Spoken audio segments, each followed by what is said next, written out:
You ready? Cool. Great. Hello, everybody.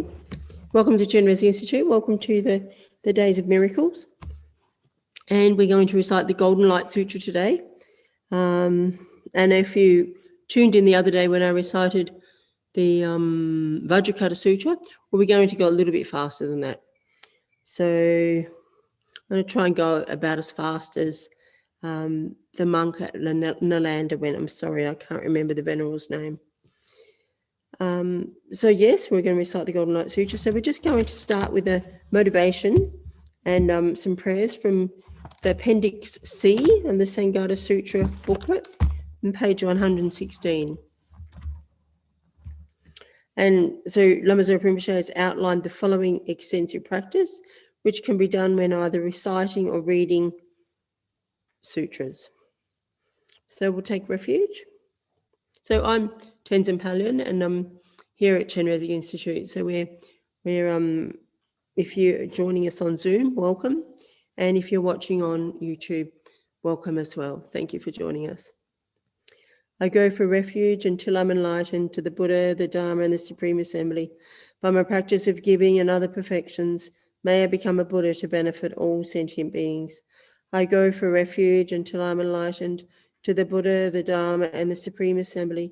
By my practice of giving and other perfections, may I become a Buddha to benefit all sentient beings. I go for refuge until I'm enlightened to the Buddha, the Dharma, and the Supreme Assembly. By my practice of giving and other perfections, may I become a Buddha to benefit all sentient beings. Reverently, I prostrate with my body, speech, and mind. I present clouds of every type of offering, actual and imagined. I declare all my negative actions accumulated since beginning this time, and rejoice in the merit of all holy and ordinary beings. Please remain until the end of psychic existence, and turn the wheel of Dharma for living beings. I dedicate my own merits and those of all others to the great enlightenment. A short mandala. Sashi Poki Chushi Mejo Dramri Rablingji Nide Gampadi Sange Shindu Mite Uwa Yidro Kunamna Jila Chopasho. And the special request for the three great purposes. I prostrate and go for refuge to the Guru and the three precious gems. Please bless my mind. I am requesting you to immediately pacify all the wrong conceptions, from incorrect devotion to the Guru up to subtle dual view, the white, red, and dark visions that exist in my mind and in the minds of all mother sentient beings. I'm requesting you to immediately generate all the right realizations, from Guru devotion up to enlightenment, in my mind and in the minds of all mother sentient beings. I'm requesting you to pacify all outer and inner obstacles to actualize the entire graduated path to enlightenment in my mind and in the minds of all mother sentient beings. I prostrate and go for refuge to the Guru and the three precious gems. Please bless my mind. I'm requesting you to immediately pacify all the wrong conceptions, from incorrect devotion to the Guru up to the subtle dual view of the white, red, and dark visions that exist in my mind and the minds of all mother sentient beings. I'm requesting you to immediately generate all the right realizations, from Guru devotion up to enlightenment, in my mind and in the minds of all mother sentient beings. I'm requesting you to pacify all outer and inner obstacles to actualize the entire graduated path to enlightenment, in my mind and in the minds of all mother sentient beings. I prostrate and go for refuge to the Guru and the three precious gems. Please bless my mind. I'm requesting you to immediately pacify all the wrong conceptions, from incorrect devotion to the Guru up to the subtle dual view of the white, red, and dark visions that exist in my mind and the minds of all mother sentient beings. I'm requesting you to immediately generate all the right realizations, from Guru devotion up to enlightenment, in my mind and the minds of all mother sentient beings. I'm requesting you to pacify all outer and inner obstacles to actualize the entire graduated path to enlightenment, in my mind and in the minds of all mother sentient beings. Idam Guru Ratna Mandalak Nayatayami. So now we will recite this mantra to multiply the merit of reciting the sutra, multiply the merit by 1,000,000, and plus days of miracles, so multiply by another 100 million. Om Dore Dore Benere Soha. Om Dore Dore Benere Soha. Om Dore Dore Benere Soha. Om Dore Dore Benere Soha. Om Dore Dore Benere Soha. Om Dore Dore Benere Soha. Om Dore Dore Benere Soha. And while reciting or reading the sutra, there are two ways to visualize while reading sutras, and both can be done at the same time. So we visualize that Buddha is giving us the teachings directly while we recite the sutra, and you actualize the realizations in your heart while you're reciting. And when reciting, visualize that you're giving the teachings to sentient beings as you read the sutra out loud. Since dogs, cats, birds, spirits, and other beings can hear you as you recite, you can invite the spirits and devas to listen as well. The sutra is medicine for the mind's delusions and where all sufferings come from. When you read the sutra, visualize that you're giving teachings to the beings of all 6 realms, offering them the opportunity to actualize the path and be liberated from their delusions, defilements, karma, and suffering. As you recite or read, and when you are finished, visualize that you and all beings, the hell beings, animals, and so on, are purified from unfathomable numbers of nectar beams coming from unfathomable numbers of bodhisattvas. And on this basis, visualize clearly that you and all beings receiving teachings are generating extraordinary bliss and emptiness. So now we'll recite the sutra. So we'll start on page 9 of the Exalted Sublime Golden Light. The king of the glorious sutras called the Exalted Sublime Golden Light, a Mahayana Sutra. Just have a drink.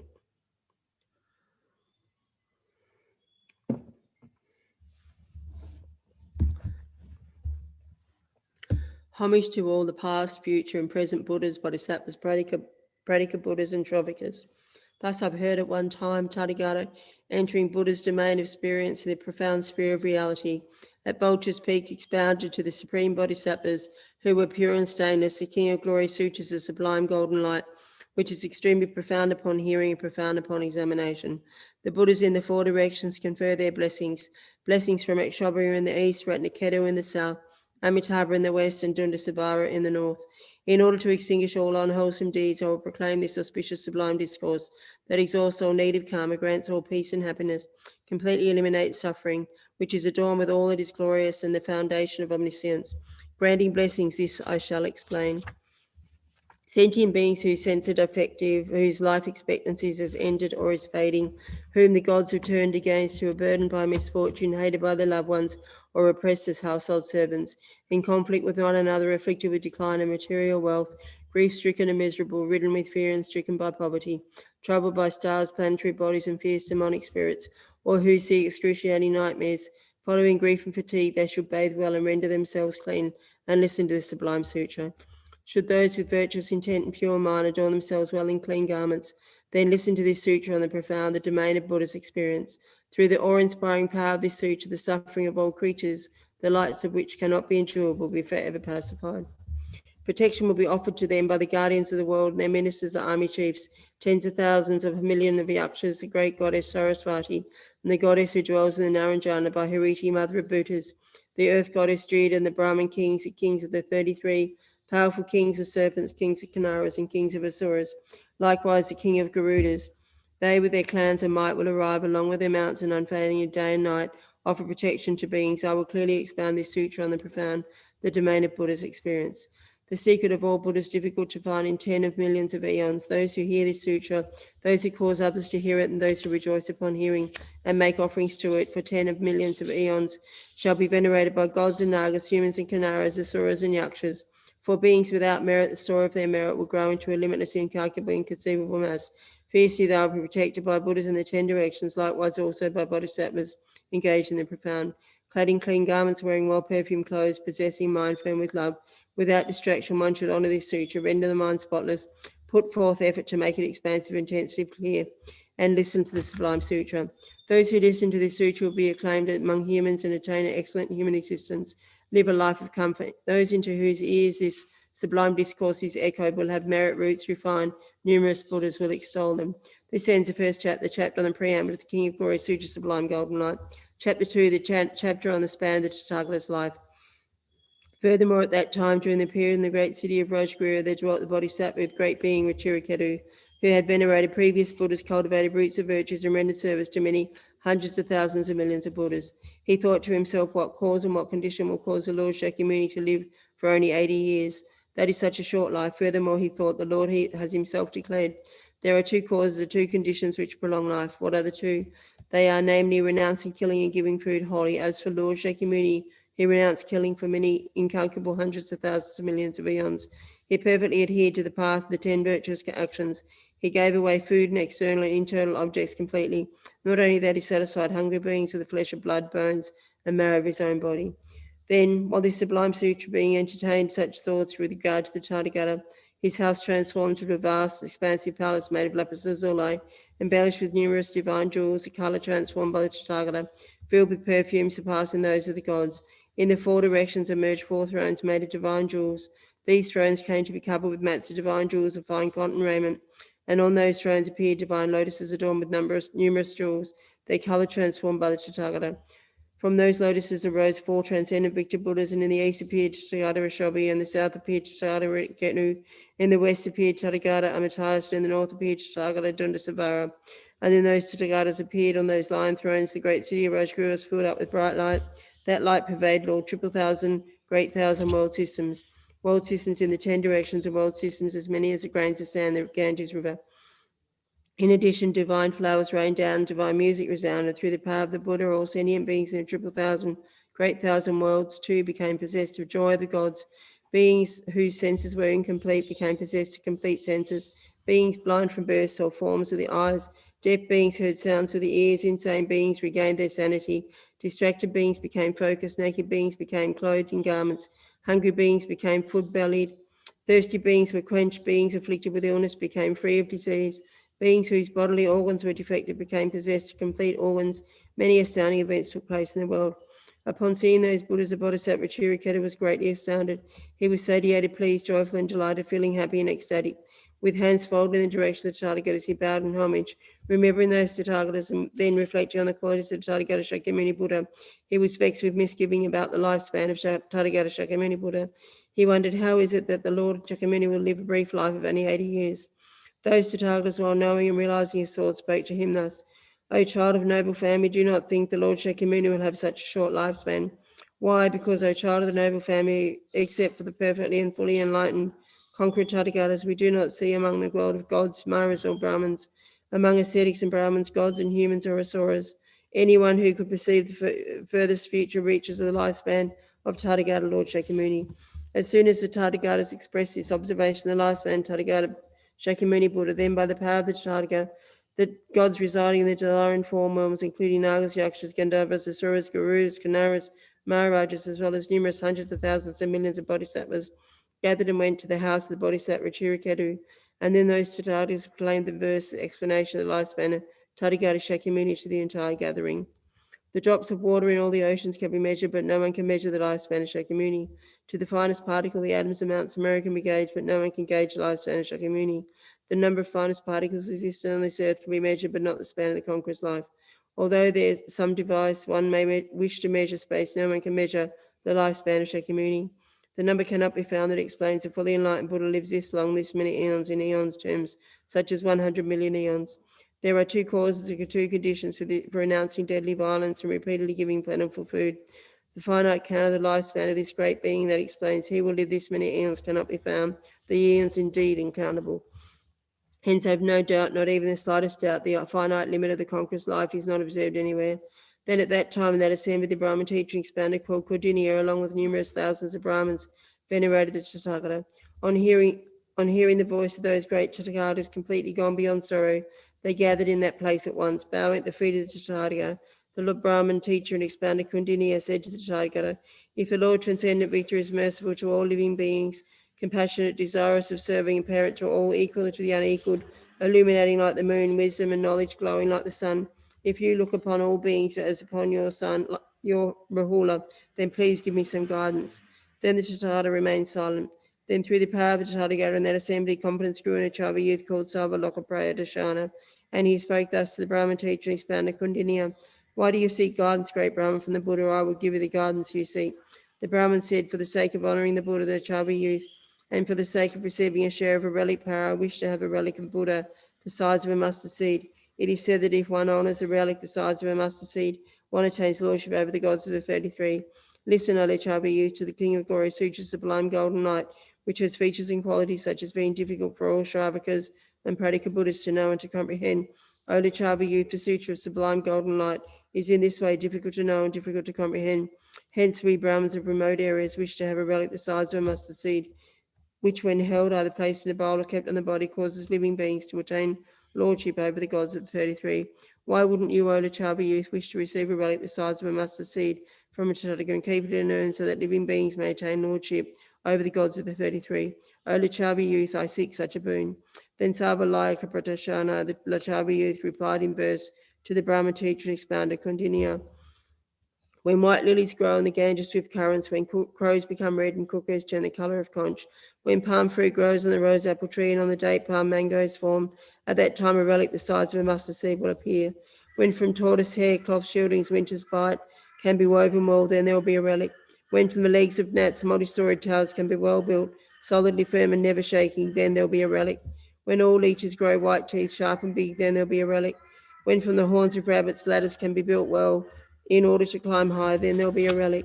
Climbing this ladder, should a mouse eat the moon and harm Rahu as well, then there'll be a relic. When bees that buzz in towns drink a pitcher of wine and make dwelling in a house, then there'll be a relic.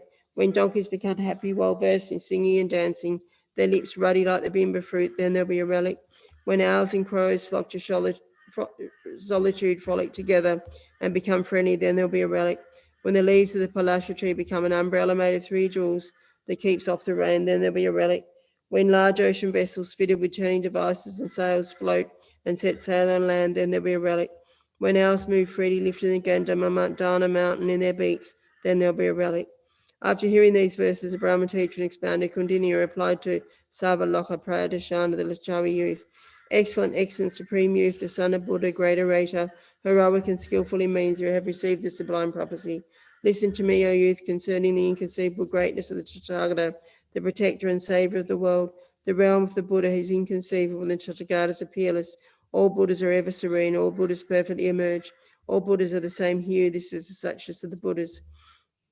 The Lord transcendent victor is uncontrived, the Tathagata is unborn, his body hard as a vajra, manifest emanated forms, thus no relic small as a mustard seed of the great sage is to be found. Since his body is without blood or bone, how can there be a relic? Yet to benefit living beings, skillfully relics are formed. Dharmakaya, the complete Buddha, Dharmadhatu, the Tathagata, akin to the deed of teaching the Dharma, these are the body of the Lord. Because I heard and knew this, I sought this sublime gift. To make this truth plain and clear, thus I initiated this discourse. And then, having heard such profound explanations of a Tathagata span of life, all 32,000 sons of gods generated altruistic resolve for the peerless and perfect enlightenment. Their minds filled with intense joy, they spoke these verses in a single voice. The Buddha does not enter complete nirvana, neither does the Dharma cease to be. Yet for the ripening of beings, Tathagatas manifest, passing beyond suffering. The transcendent victor Buddha is inconceivable, though the Tathagata's body is permanent. It pervades a multitude of forms for the welfare of sentient beings. Having heard these discourses explaining the lifespan of the Tathagata, Shakyamuni Buddha from these Tathagatas and the 2 great beings, the Bodhisattva Chiriketa was thoroughly satiated, pleased, extremely delighted, and filled with joy. He was overwhelmed with the great bliss of mind. While this discourse on the Tathagata span of life was being given, inconceivable countless sentient beings generated altruistic resolve for peerless and perfect enlightenment. Then those Tathagatas vanished in that very spot. This ends the 2nd chapter on the span of the Tathagata's life in the King Glory Sutra Sublime Golden Light. Chapter 3, the chapter on seeing the dream. Then the Bodhisattva Chiriketu slid into sleep. He dreamed he saw a golden drum, its light shining like the orb of a sun. In every direction, countless inconceivable numbers of Tathagatas were preaching the Dharma, seated on lapis thrones at the foot of jeweled trees, completely surrounded by numerous hundreds of thousands of retinues. Then he saw a being in the form of a Brahman beating on that drum. From the sound of the drum, these and similar confessional verses issued forth. Then the Bodhisattva Chiriketu awoke and remembered those verses at once. Having remembered those verses, then night came to an end, and he, along with thousands of beings, left the great city of Rashtriya. He arrived at Vulture Peak, the Tathagata was, and having reached there, he prostrated himself at the feet of the Tathagata, circumambulated the Tathagata 3 times, and sat to one side. Sitting to one side, the Bodhisattva Chiriketu bowed to the Tathagata, and with hands folded in respect and recited those confessional verses he heard coming forth from the drum. This ends the 3rd chapter, chapter on Seeing the Dream from the King of Glory Sutra, Sublime Golden Light. Chapter 4, chapter on Confession.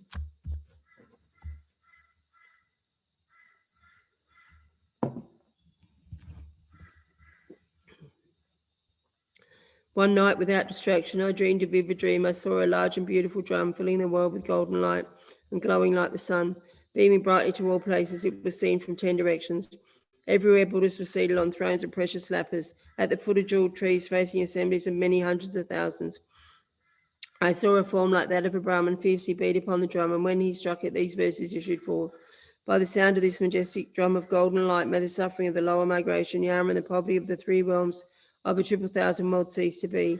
By the sound of this majestic drum, may the ignorance of the world be dispelled, with fears quelled, just as vanquishing sages are unafraid. May sentient beings become fearless and brave.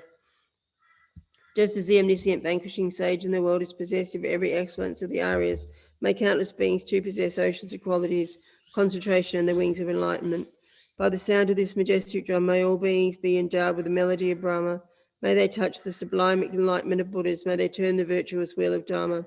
Remaining for inconceivable eons, may they teach the Dharma to guide migrating beings.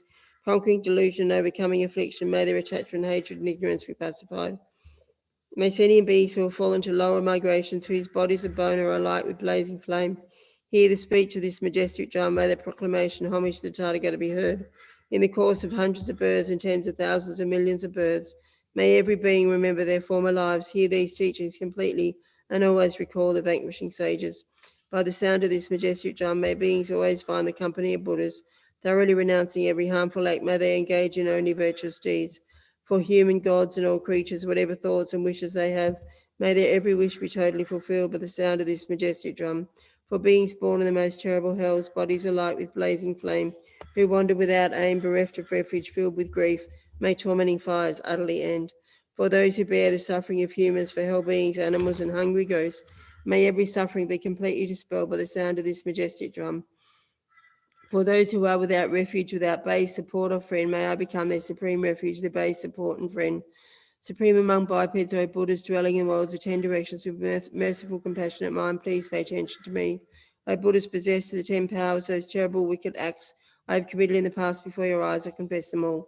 Whatever unwholesome deeds I've done, not holding parents as parents, not holding Buddhas as Buddhas, not upholding virtuous deeds.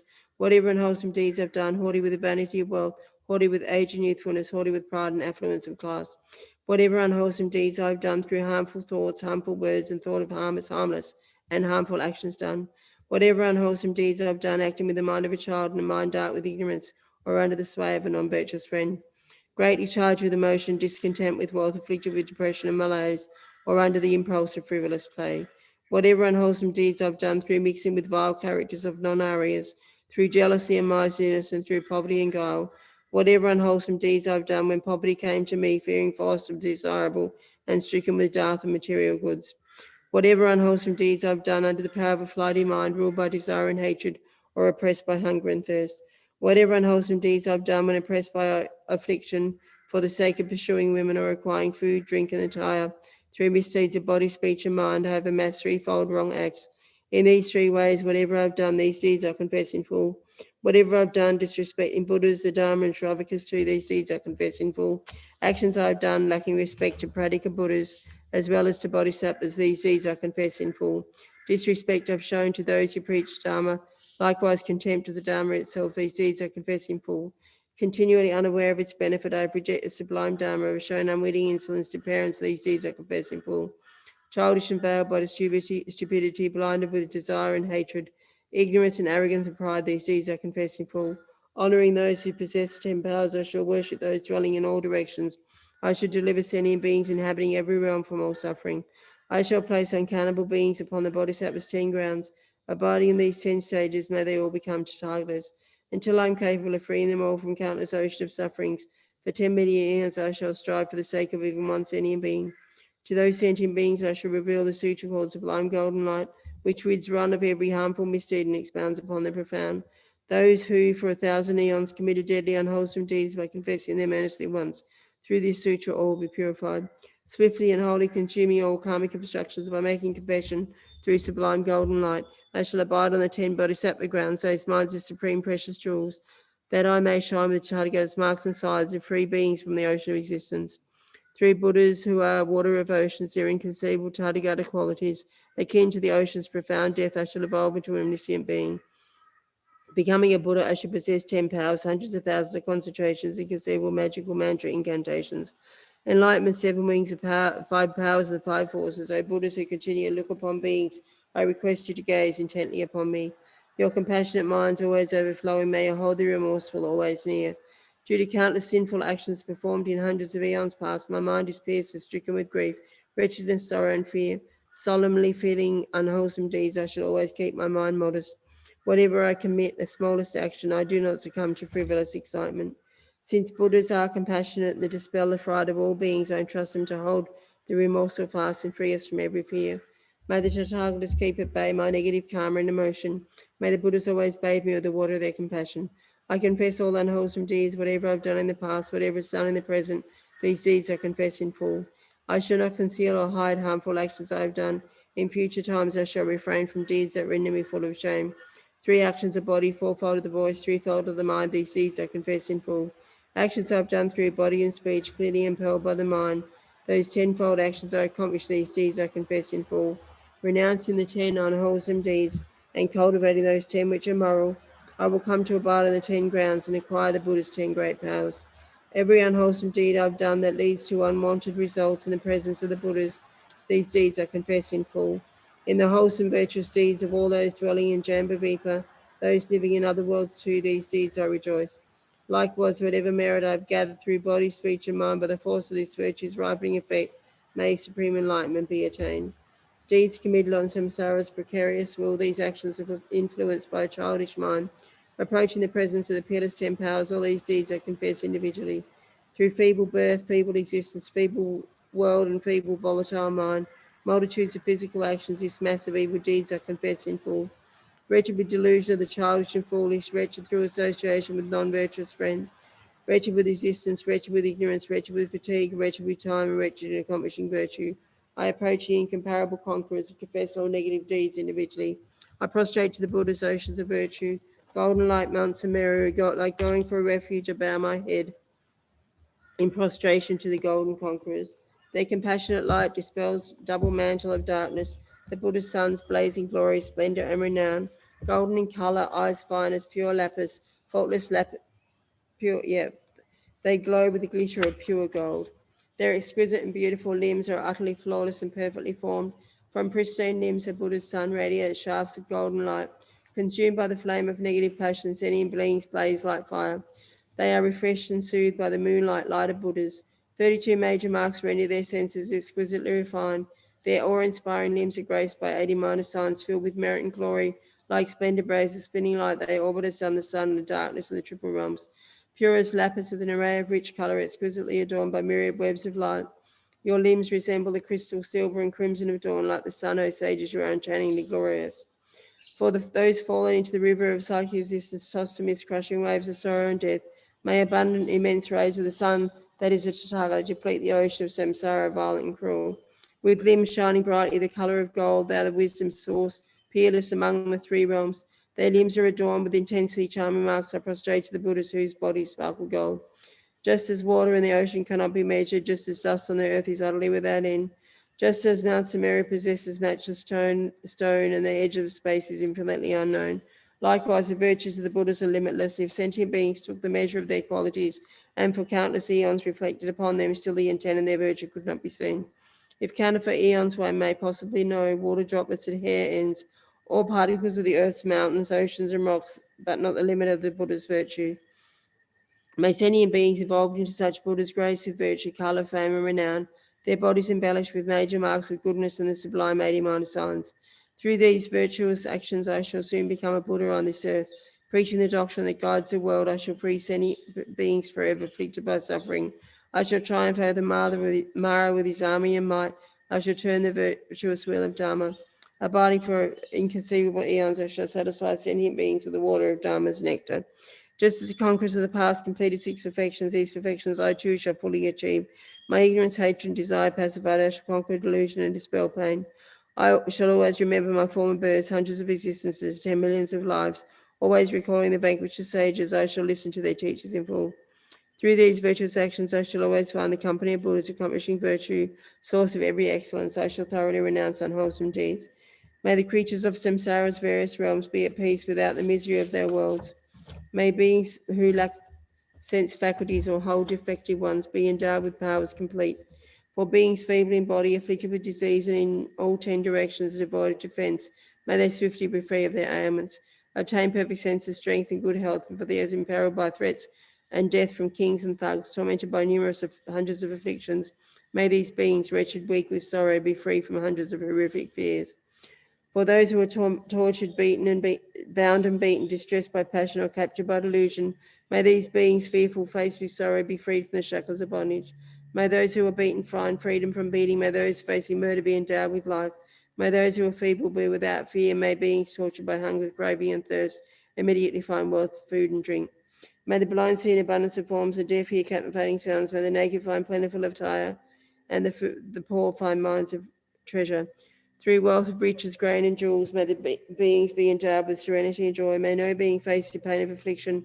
May all beings be attractive and handsome, endowed with exquisite, beautiful, auspicious forms. May every life be replete with infinite joy. As soon as they wish, may there be immediately be food, drink, great affluence, and merit. Large drums, lutes, and piwang, springs, pools, waterholes, and ponds imbued with blue and golden lotuses.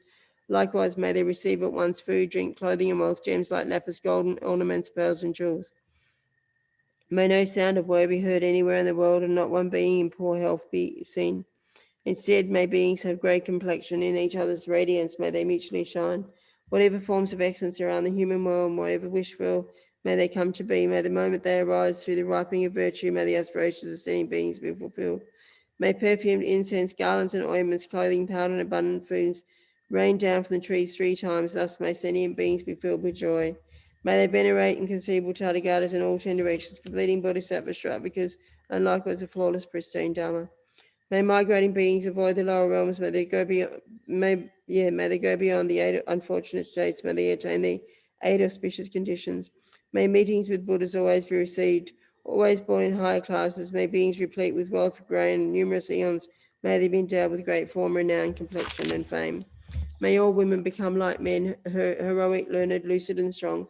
Endeavoring to complete 6 perfections, may they incessantly strive for enlightenment, and may they come to behold Buddhas in the 10 directions, seated at ease upon precious lapis stones. Under bejeweled, exquisite, stately trees, may they hear the Buddha's Dharma explained. Unwholesome deeds I have performed, and cradling wretched existences past. May those negative effects which ripen due to deeds be completely extinguished. May those beings who are tied to existence, tightly bound by the rope of psychic round, unravel their bondage with a wisdom hand and quickly be freed from all suffering. Whatever beings here in Jambavipura and in other world spheres to perform profound virtuous acts, in those deeds I rejoice in full. Through the merit of actions of body, speech, and mind, through rejoicing in others' virtue, may every fruit of my prayers and practice unfold, and the pristine, peerless enlightenment be attained.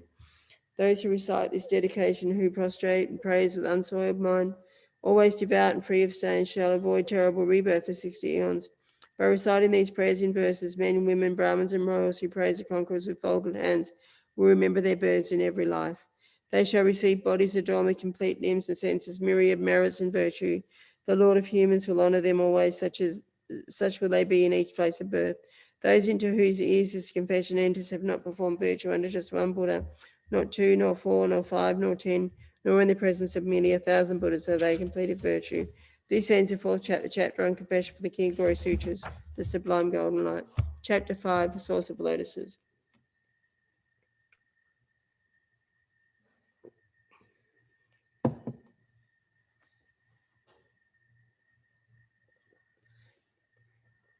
Then Tathagata said to this noble goddess, Bodhisattva Samachaya, O noble goddess, at that time, at that moment, a king called Sivana Brajendra, with this eulogy of all the Tathagas called the Source of Lotuses, praised past, future, and present Buddhas. Conquerors that appeared in the past and those who dwell now in the 10 directions worlds, those conquerors I prostrate. Of these conquerors I sing praise. The vanquishing sages are calm, utterly calm and pristine. Their bodies shine with the color of gold. Their voices are the sweetest of all melodies, for they roar the melody of Brahma. Their hair is bee, peacock, and lotus blue, curly and jet as blue as the blue jay. Like snow and conch, their teeth are ever beautiful, intensely white, gleaming like gold. Their eyes, long and flawless blue, resemble lotuses in full bloom. Their tongues, fine and broad, lotus-coloured and shining, resemble a lotus thread. Their treasure hair, like the lotus and conch of lapis colour, swells to the right.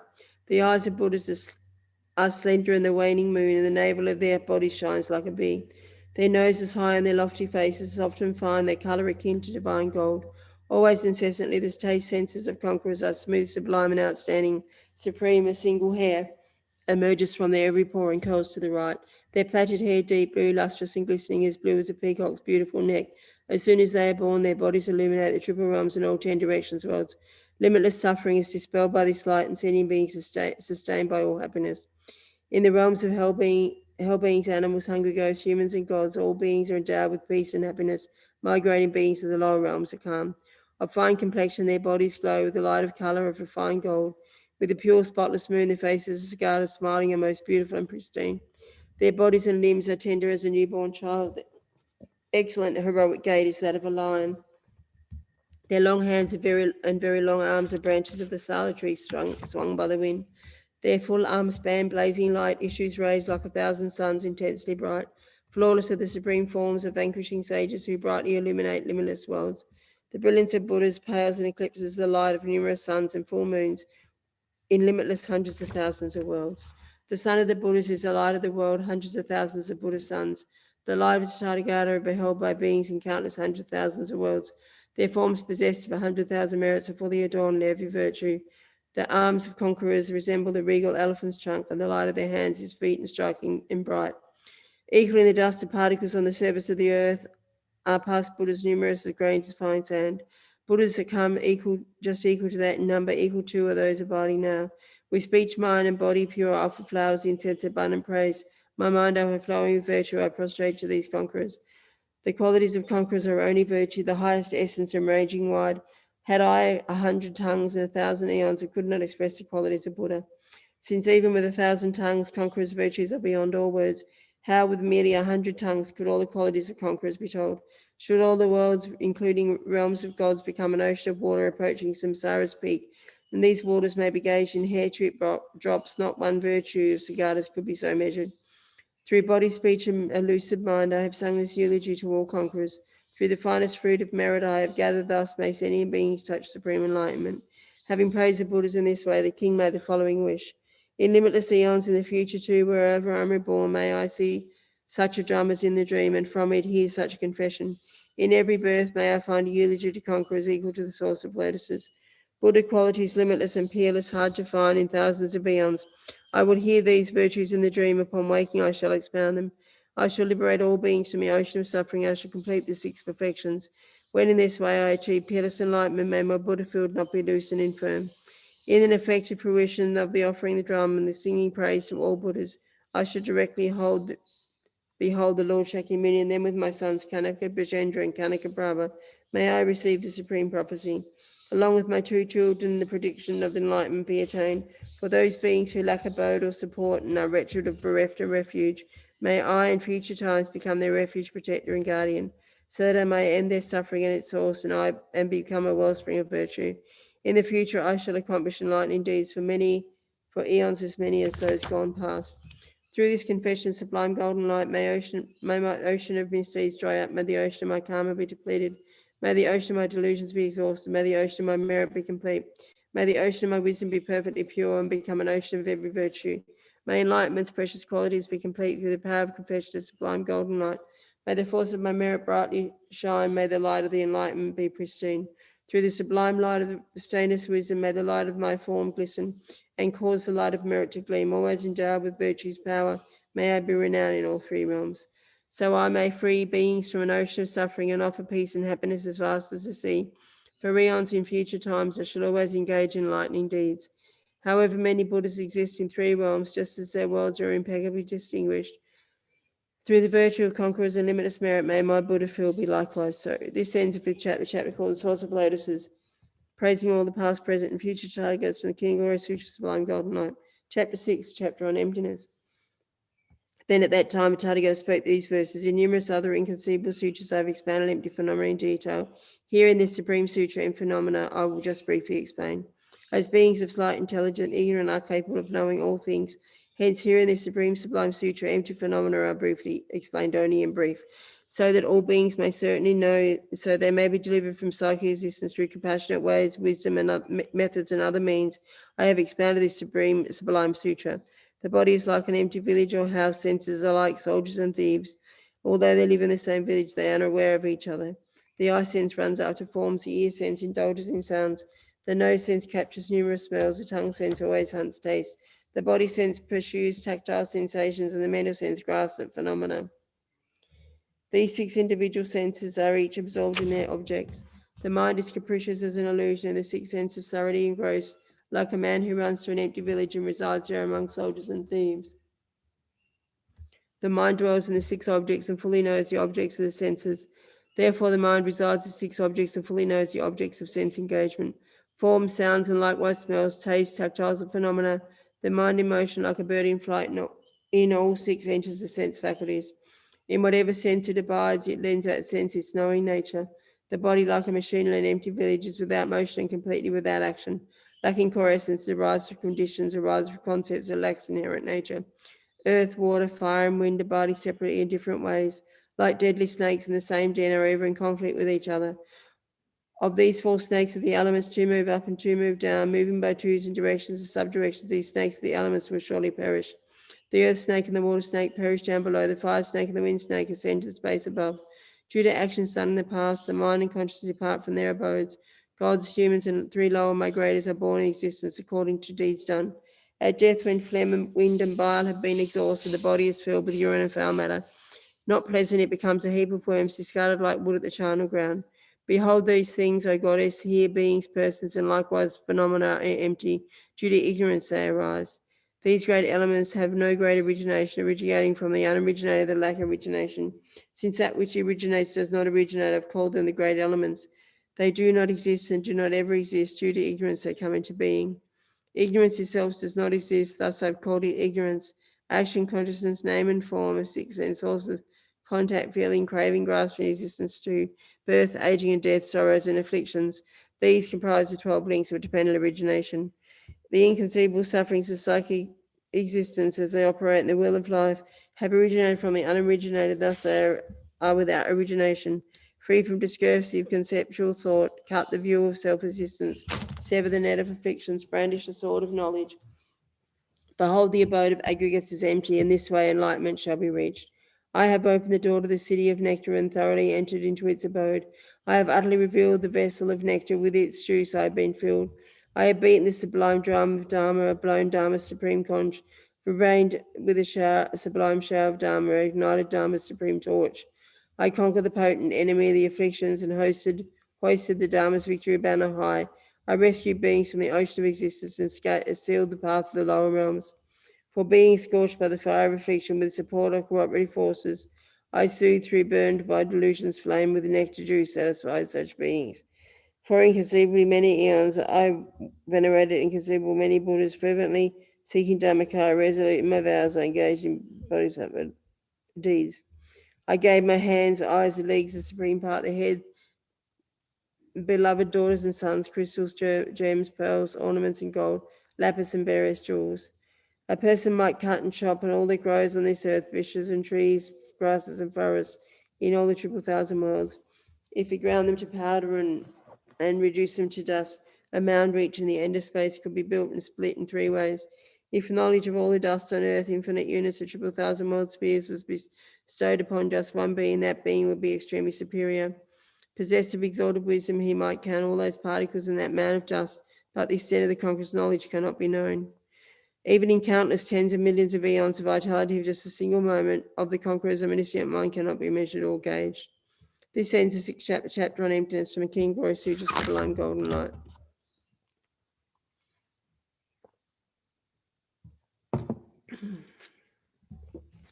Chapter 7. The chapter on the four great kings.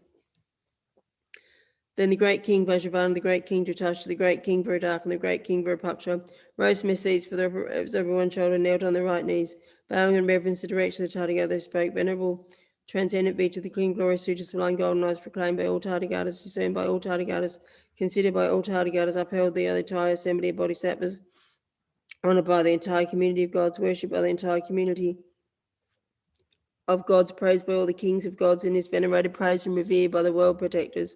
It illuminates the dwellings of the gods, magnanimously bestows supreme bliss upon all sentient beings, dries up the suffering of beings in the hells, the animal realms, and the world of Yama, severs the continuity of fear, repels all opponent armies, utterly ends all desolate famine, thoroughly pacifies all hopeless illnesses, and overthrows all unfriendly planets. The Sutra makes beings supremely serene, utterly alleviates sorrow and afflictive emotions, utterly removes all forms of harm, and utterly overcomes hundreds of thousands of afflictions. If Venerable Transcendent Victor, the King of Glory, Sutra Sublime Golden Light is expounded perfectly and extensively among the assembly, then by hearing the Dharma and the nectar of the Dharma, the divine bodies of us four great kings, along with our armies and retinues, will wax immensely and have greatest awe-inspiring glory. Our bodies' stamina, might, and prowess will be generated in our bodies. Charisma, excellence, consummate good fortune will flow. Venerable Transcendent Victor, we the four great kings abide by the Dharma, profess the Dharma, and the Dharma kings. Venerable Transcendent Victor, through the power of the Dharma, we will be kings of gods, Nagas, Yakshas, Gandharvas, Asuras, Garudas, Kanaras, and Maharajas. We will rout the terrible hordes of Bhuttas who are without compassion and steal their glory from others. Venerable Transcendent Victor, we, along with the 28 great generals of the Yakshas, with numerous hundreds of thousands of yakshas too, will watch over, guard, protect the whole of Jambudvipa with our divine eye, which is pure and surpasses the eyes of humans. Venerable Transcendent Victor, for this reason, we the four great kings, known as by the name of world protectors, Venerable Transcendent Victor, whatever region of this Jambudvipa is overrun by foreign armies, afflicted with famine and disease, and acutely oppressed by hundreds of different harms, thousands of harms, hundreds of thousands of harms. Venerable Transcendent Victor, we the four great kings will give support the devout monks who keep the King of Glory Sutras, the sublime golden light. Venerable Transcendent Victor, when the devout monks, upon receiving encouragement from us, the four great kings, through magic power and blessings, travel to those regions, proclaim perfectly, King of Glory Sutras, sublime golden light. The hundreds of harms and the thousands of harms occurring in those regions will cease. Venerable Transcendent Victor, whatever regions of a king of humans, the devout monks who hold the King of Glory Sutras, sublime golden light visit, those very regions will be visited by the King of Glory Sutra, sublime golden light. Venerable Transcendent Victor, should a king of humans listen to the King of Glory Sutra, sublime golden light, and having listened, should be then given protection, give refuge, care for, and save these monks from all their enemies. Venerable Transcendent Victor, we the four great kings will protect, give refuge, care for, save, and give peace and well-being to the beings and living in the entire country of that King of humans. Venerable Transcendent Victor, should a king of humans, bhikshus, bhikshunis, visakas, and visakas, to hold this King of Sutras, providing them with all conducive resources. And then we, the four great kings, will ensure that all beings in the entire country, that King of humans, possess excellent well-being and resources. Venerable Transcendent Victor, with the King of humans, respects, honors, and offers service to bhikshus, bhikshunis, upasakas, and upasikas, who hold the King of Glory, King of Sutras. Then the Venerable Transcendent Victor, with the four great kings, will greatly respect, greatly honor, greatly offer service, and greatly worship that King of humans. We will praise him in all regions. Then Tathagata congratulated the four great kings, excellent, excellent, great kings, excellent, excellent. You four great kings, it is like this. You have offered astonishing service to previous Buddhas, produced roots of virtue, honored hundreds of thousands of millions of Buddhas, abided by the Dharma, professed the Dharma, and through the Dharma you have become kings of gods and humans. It is like this. For a long time you have held a great caring mind for all beings, a loving and giving mind, resolutely set in the special resolve to bring benefit and happiness to all sentient beings. You have averted the unhealthy, you have persevered to achieve complete happiness for all beings. O you four great kings, to guard, give refuge, guide, care for, avert retribution, ensure the peace and happiness of the four great humans, of the kings of humans who venerate and honor this King of Glory, Sutra Sublime Golden Light. In this way, you four great kings with your armies, retinues, numerous hundreds of thousands of yakshas will thoroughly safeguard the Dharma system of past, present, and future Buddhas. You will also preserve and retain it. Then you four great kings with your armies, retinues, and numerous hundreds of thousands of yakshas will be victorious in the battle of gods and demigods. The demigods will be routed in this way. The King of Glory, Sutra Sublime Golden Light, subjugates the armies of adversaries. O four great kings, therefore, do guard, give refuge, guide, care for, and ensure peace and happiness of the bhikshus, bhikshunis, upasakas, and upasikas, who uphold the King of Glory, Sutra Sublime Golden Light. Then the great king Vajravana, the great king Jyotisha, the great king Viradaka, And the great king Virupaksha rose from their seats, put their upper robes over one shoulder, and knelt on their right knee. Bowing in reverence in the direction of the Tathagata, they spoke thus: Venerable Transcendent Victor, whatever in the future the villages, cities, towns, country vales, in the whole country, world courts, whichever reaches the king of humans it may reach, if the king of glory suitures the light golden light is utilized by a certain king of humans to wield sovereign authority according to the treatise on the kingship called the Inviolable Commitments of Divine Kings, and if he continually listens to, venerates, and worships this King of Glory, Sutra, Sublime Golden Light, reveres, venerates, worships, honors, bhikshus, bhikshunis, upasakas, upasikas, who uphold this King of Sutras, and listens to the King of Glory, Sutra, Sublime Golden Light, then through the water of listening to the Dharma and the nectar of the Dharma, and divine bodies of us four great kings, our retinues, numerous hundreds of thousands of yakshas, will increase immensely in majesty. Will receive perseverance, energy, and power. Our majesty, glory, and general excellence will be increased. Venerable Transcendent Victor, we the four great kings, along with our armies, retinues, and numerous hundred thousands of yakshas, will make our bodies invisible. Now and in the future, we will visit any place, village, city, towns, country, vales, royal courts of the entire nation, where this King of Glory, Sutra, Sublime Golden Light is utilized. We will perpetually protect, give refuge, guide, look after, avert retribution, ensure peace and happiness of the King of humans who listens to, venerates, worships the King of Glory, Sutra, Sublime Golden Light. We will perpetually protect, give refuge, guide, look after, avert retribution, ensure peace and happiness of the royal courts and their lands and regions. We will free these lands from fear, harm, and conflicts. The invading armies will be turned away. Should a hostile king encroach, King of humans who listens to, venerates, and worships the King of Glory, Sutras, Sublime Golden Light, and Venerable Transcendent Victor, should this hostile encroaching king commit to himself with the four divisions of my army, I will master that reason and destroy it. And then Venerable Transcendent Victor, at that time, at that moment, by the power of the majesty of the King of Glory, Sutra, Sublime Golden Light, a battle will take place between the hostile king and the other king. And even if the other king retreats to his own kingdom, there will be conflicts between the regions. There will be fierce troubles for the other king. There will be planetary afflictions will break out in the land. Venerable Transcendent Victor, should the invading king go back to his land, there will be hundreds of different disturbances and hundreds of different urgent problems. Venerable Transcendent Victor, the hostile king, builds up the four divisions of this army and advances to meet a foreign power, leaving his land behind and pressing ahead with the four divisions of his army to that foreign land. And if that land he seeks to overrun in a land where the King of Glory, Sutra, Sublime Golden Light exists, then Venerable Transcendent Victor, the four great kings along their armies, retinues, numerous hundreds of thousands of yakshas, will make our bodies invisible and go there. And even before it enters the land, we will turn back this foreign army in that very spot. We will create hundreds of different difficult circumstances, situations for him, and cause obstacles. Thus that foreign army of the hostile king will not be able to enter that land, much less cause destruction to it. Then the Tathagata congratulated the four great kings and said, Excellent, excellent, O great kings, O you four great kings, again, excellent.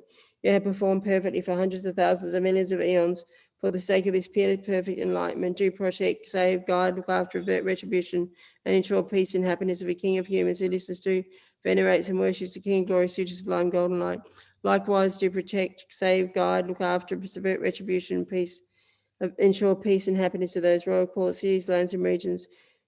Do set free those lands from all fear, harm, and strife. Do turn back foreign armies. Do take delight in ensuring that the King of Jambuvipa do not fight, do not allege, do not dispute or wage war.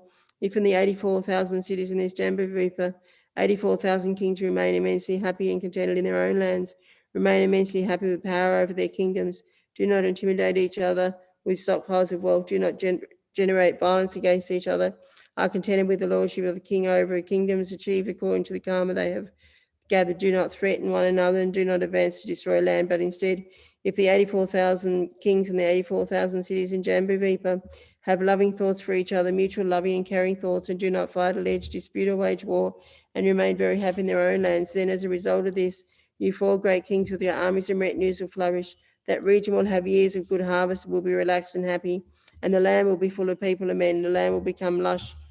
Seasons, months, fortnights, and entire years will be marked by abundance and plenty. The planets, stars, moon, sun, day and night will move smoothly.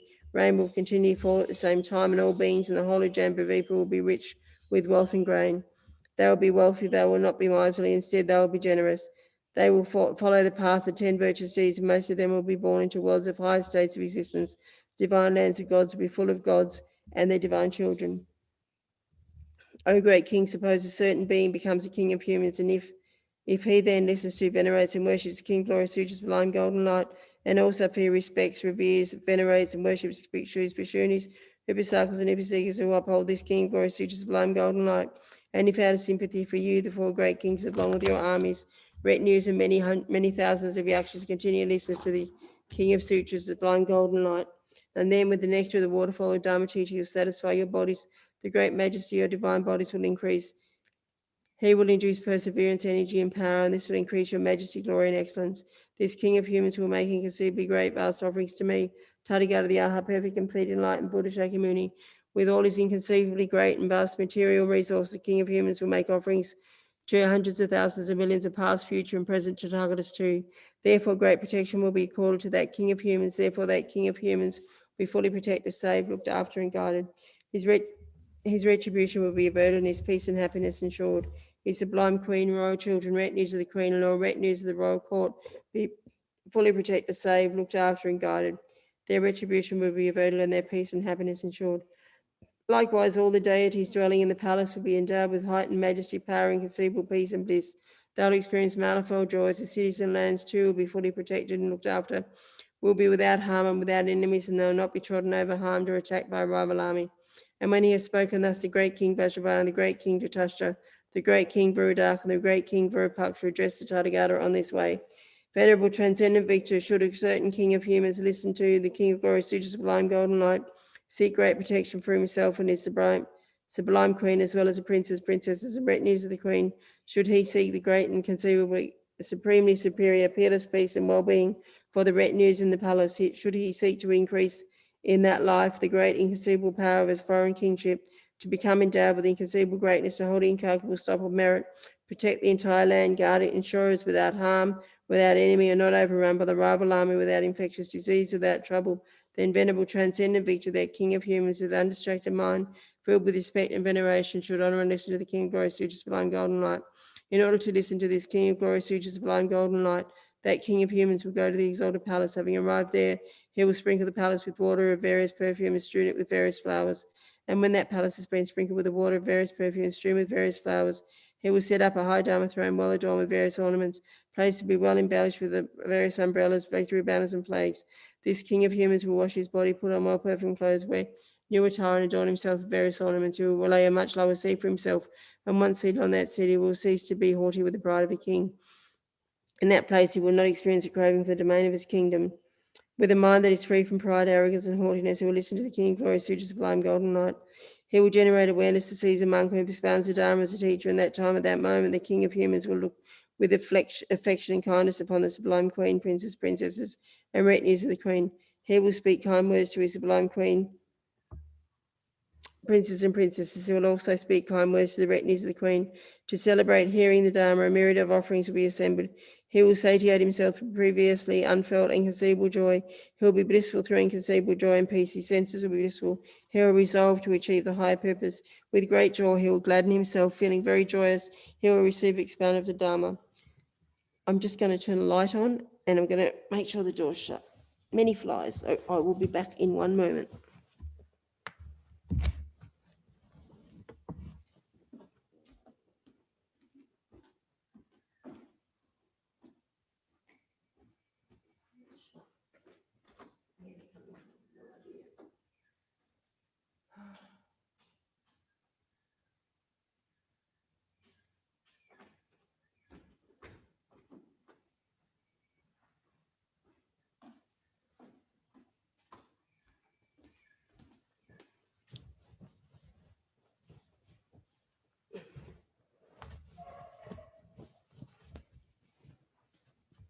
Last paragraph on page 53.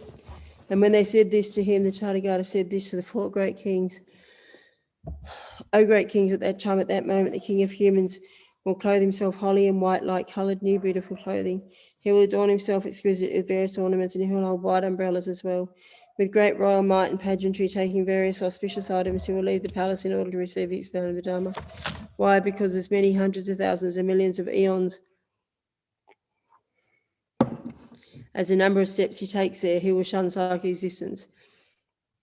For many hundreds of thousands and millions of eons, the number of steps he takes will obtain Chakravartin kingship. In that life, his royal domain will increase inconceivably by the number of steps he takes. He will obtain expansive dwellings, divine palaces made of the 7 jewels for many hundreds of thousands and millions of eons. A king of the human race, he will obtain numerous hundreds of thousands of noble divine palaces, and all his birds. He will obtain great domain. He will have longevity. He will sustain life for a long period. He will be endowed with confidence and eloquence. His words will be worthy of remembrance. He will be famous. He will be widely talked about. He will be worthy of praise. He will bring good to the world of gods, humans, and demigods. He will obtain the magnanimous bliss of gods and humans. He will be powerful. He will possess the powerful strength of a great crowd, and he will be handsome too. He will be good looking and attractive. He will be endowed with supreme complexion. In all his births he will meet Tathagatas. He will find virtuous friends, and he will hold an incalculable stock of merit. O great kings, seeing such benefits of virtue, the king of humans will go nearly 1 league to receive the expound of the Dharma. He will go 100 leagues, 1,000 leagues to receive the expound of the Dharma. He will generate a sense of seeing the expounder as a teacher. He will think to himself, today the Tathagata, the Arhat, fully enlightened Shakyamuni Buddha, will enter my palace. Today the Tathagata, the Arhat, fully enlightened Shakyamuni Buddha, will enjoy a meal in my palace. Today I would hear the Tathagata, the Arhat, fully enlightened Shakyamuni Buddha's Dharma, vastly unlike anything in the world. Today, by hearing the Dharma, I'll advance irreversibly to peerless perfect enlightenment. Today, I'll please many hundreds of thousands and millions of Tathagatas. Today, I will make expansive and inconceivable great offerings to the past, future, and present Buddhas. Today, I will utterly sever the continuum of all suffering for beings in the worlds of hell, animals, and yama. Today, I will plant seeds of virtue to obtain several hundreds of thousands of millions of bodies of Brahma King. Today, I will plant seeds of merit to obtain several hundred thousands of millions of bodies of Chakra. I plant seeds of merit to obtain several hundreds of thousands of millions of rebirths of Chakravartin King. Today, I will be free from cycle existence several hundreds of thousands of millions of eons. Today, I'll hold a stock of merit that is inconceivable, great, vast, and incalculable. Today, I will accord great protection to the entire circle of the Queen's retinues. Today, here in the palace, I will give inconceivable, supreme, excellent, matchless, great peace and happiness to beings. Today, I will cause the entire land to be protected, guarded, free from harm and enemies, undefeated by all foreign armies, free of infectious diseases and free of conflict. O great kings, if that king of humans should respect, revere, venerate, and worship bhikshus, bhikshunis, upasakas, and upaseekas who uphold this king of glory, Suture, sublime golden light, out of such devotion, the sublime Dharma, and should be give the best share of merits thus acquired to you, the four great kings, along with your armies and retinues, assemblies of gods and numerous hundreds of thousands of yakshas, and then the human king's accumulation of merit and virtue, and the inconceivable grandeur of his life and royalty will increase greatly. In that life, the king will be endowed with inconceivable majesty, he'll be adorned with glory, excellence, and majestic charisma. He'll be utterly routed all adversaries and enemies in accordance with the Dharma. When he had spoken thus, and the four great kings said this to Tathagata, suppose a certain being becomes a king of humans. With such devotion to the Dharma, should he listen to the King of Glory, Suture, sublime golden light, and likewise respect, revere, venerate, and worship bhikshus, bhikshunis, upasakas, upaseekas, the King of Glory, Suture, sublime golden light. Should he thoroughly sweep and clean this palace for the sake of us, the four great kings, sprinkle it with various perfume water, and hear the Dharma along with us four great kings, and then for his own sake, for the sake of all gods, should he give away a little share of merit roots, and then Venerable Transcendent Victor for the sake of us, the four great kings, as soon as the bhikshus who expounds the Dharma takes his Dharma seat, he will light various fragrant incenses. Venerable Transcendent Victor, as soon as perfume incenses are lit for the purpose of worship, the King of Sutras, beloved golden light and vines having various fragrances and perfumes will issue forth. In that instant, second at moment, the sky above us, four great kings, there will emerge umbrellas made of vines, various incenses and perfumes. Tremendous fragrances of perfume will be sensed, like a light like that of gold will arise, and light will illuminate our dwellings. Venerable Transcendent Victor, in that instant, second a moment, the vines of incense and perfume will appear in the sky above the dwellings of Brahma. Light of the fearless world, Indra, the king of gods, great goddess Sarasvati, the great goddess Judha, and the great goddess Sri, Samjanaya, the great general of the Yakshas, along with the 28 generals of the Yakshas, Maheshwara, divine son, Vajrapani, the great general of the Yakshas, Manabhaja, the great general of the Yakshas, Hariti with a retinue of 500 sons, Anavatabta, the king of Nagas, and Sagara, the great king of Nagas. The umbrellas of various incense and perfumes remain afloat in their dwellings. Exorbitant fragrances of perfume will be sensed. Golden lights will flood their abodes, and the lights will illuminate all their dwellings. And when they said this to him, Tathagata replied in this way to the four great kings: O great kings, it is not just the umbrella made of vines of various incense and perfumes will arise to the sky above the dwellings of you, the four great kings alone. Why? It is also because, O great kings, as soon as that king of humans lights various incense in order to worship the king of glory, Suture, flying golden light, vines of those various incense and perfumes will appear in the single stick of incense that he holds in his hand. Then at that instant, second a moment, in the entire triple thousand great thousand world systems in which there exist 1,000,000 moons, 1,000,000,000 suns, 1,000 million great oceans, 1,000 million Samaras, the king of mountains, and 1,000 million Chakravatas and Mahachakravas, the king of mountains, 1,000 million world sisters of the four continents, 1,000 million gods of the class of the four great kings, 1,000 million gods of the 33rd abode of the desire realm, 1,000 million gods of neither awareness nor non-awareness of the formless realm, and the abodes of 1,000 million gods of the 33, in all the triple thousand great thousand world systems, and in the sky above the receptive dwellings and the assemblies of gods, Nagas, Yakshas, Gandharvas, Asuras, Garudas, Kanaras, and Maharajas, and the vines of various incense and perfumes will float. These beings will smell fragrance of exalted perfumes, golden lights will flood their divine dwellings and illuminate them. O great kings, in this way, just as the sky above the divine dwellings, the triple thousand great thousand world systems, those vines of incense and perfumes will abide as umbrellas. As soon as that king of humans lights various incense in order to worship the king of glory, Suture, sublime golden light, by the power of the king of glory, Suture, sublime golden light, there will appear vines of various incense and perfumes. At that instant, second, a moment on all sides in the 10 directions and numerous world systems, as many hundreds of thousands of millions of Buddha fields equaling grains of sand the river Ganges, and in the sky above, and as many hundred thousands of millions of Tathagatas equaling grains of sand in the river Ganges. Umbrellas made of vines of various incense and perfumes will appear. These will smell profusely as incense and perfumes for the hundreds of thousands of millions of Buddhas, and there will be golden light, and that light will illuminate many hundreds of thousands of millions of Buddha fields, equaling the grains of sand in the river Ganges. O great kings, as soon as these miracles have taken place, then as many hundreds of thousands of millions of Tathagatas as there are grains of sand in the river Ganges will recognize the expounder of the Dharma. They will congratulate him, excellent, excellent, O sublime being. It is most marvelous that you, sublime being, wish to preach extensively the great features of the King Glory Sutra, sublime golden light, which is possessed of inconceivable qualities such as illumination on the profound. Even if those beings who hear the King Glory Sutra, sublime golden light, will have no lesser roots of virtue, that what need is there to say that those who take it up, hold it, recite it, understand it, expound it extensively in the assembly will sow great roots of virtue. Why? Because they sublime being, as soon as they hear the King Glory Sutra, sublime golden light, numerous hundreds of thousands of millions of bodhisattvas will advance irreversibly to peerless perfect enlightenment. Then hundreds of thousands of millions of Tathagatas reside in their respective Buddha fields in the 10 directions.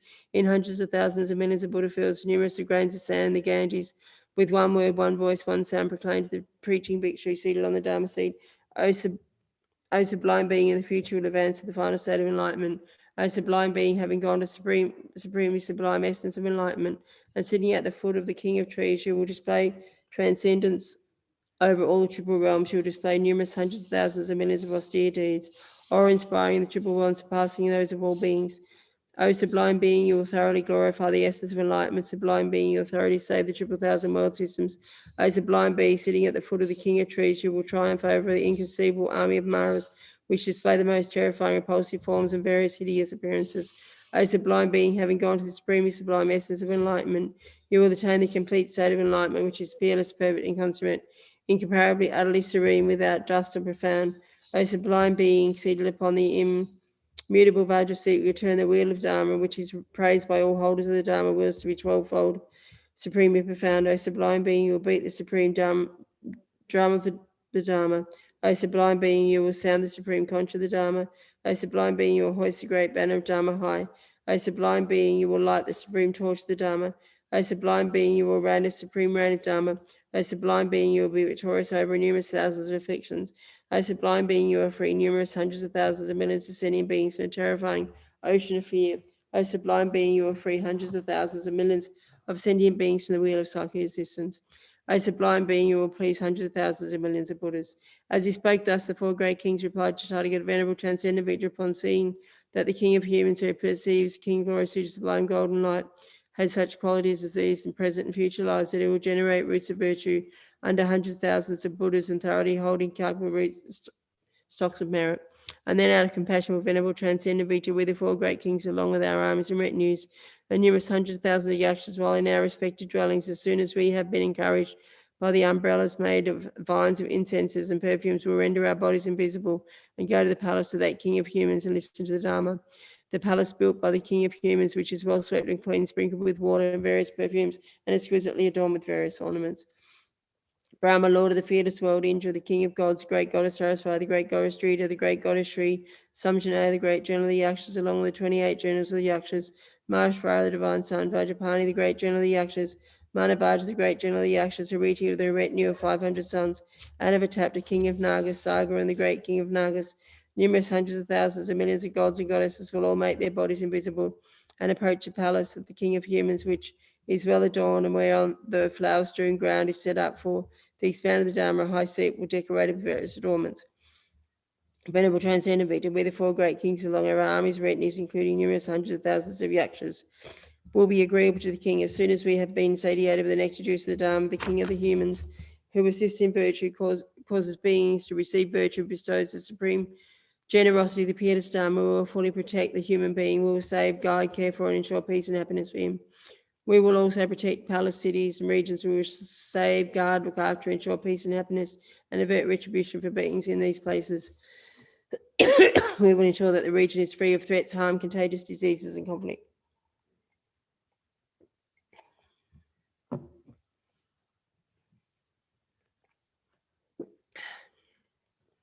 Venerable Transcendent Victor, suppose a certain being becomes a king of humans in the land of this king of humans, and there exists a king of glory, Suture, sublime, golden light.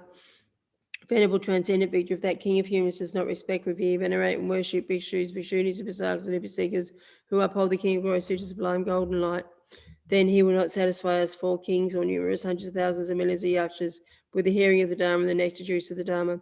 He will not venerate us. These divine bodies of ours will not increase in majesty. Our perseverance, might, and power will not be enhanced. Majesty, glory, and excellence will not increase in our bodies. Venerable Transcendent Victor, we the four great kings, along with our armies and retinues and numerous hundreds of thousands and millions of yakshas, will neglect the land. Venerable Transcendent Victor, when we neglect the land and all the assembly of gods and goddesses who dwell in the land, will also neglect the land of Venerable Transcendent Victor. When the gods and goddesses discard the land, there will be various conflicts in the land. There will be fierce disputes among kings, and all beings living in that land will become quarrelsome, accusatory, and contentious. They will be divided and ruined, and the land will experience various illnesses and unfavorable planets.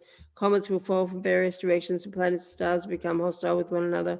The moonrise at night will seem like the rising of the sun, and there will be lunar and solar eclipses. Neither the sun and moon in the sky will be attacked continually by Rahu.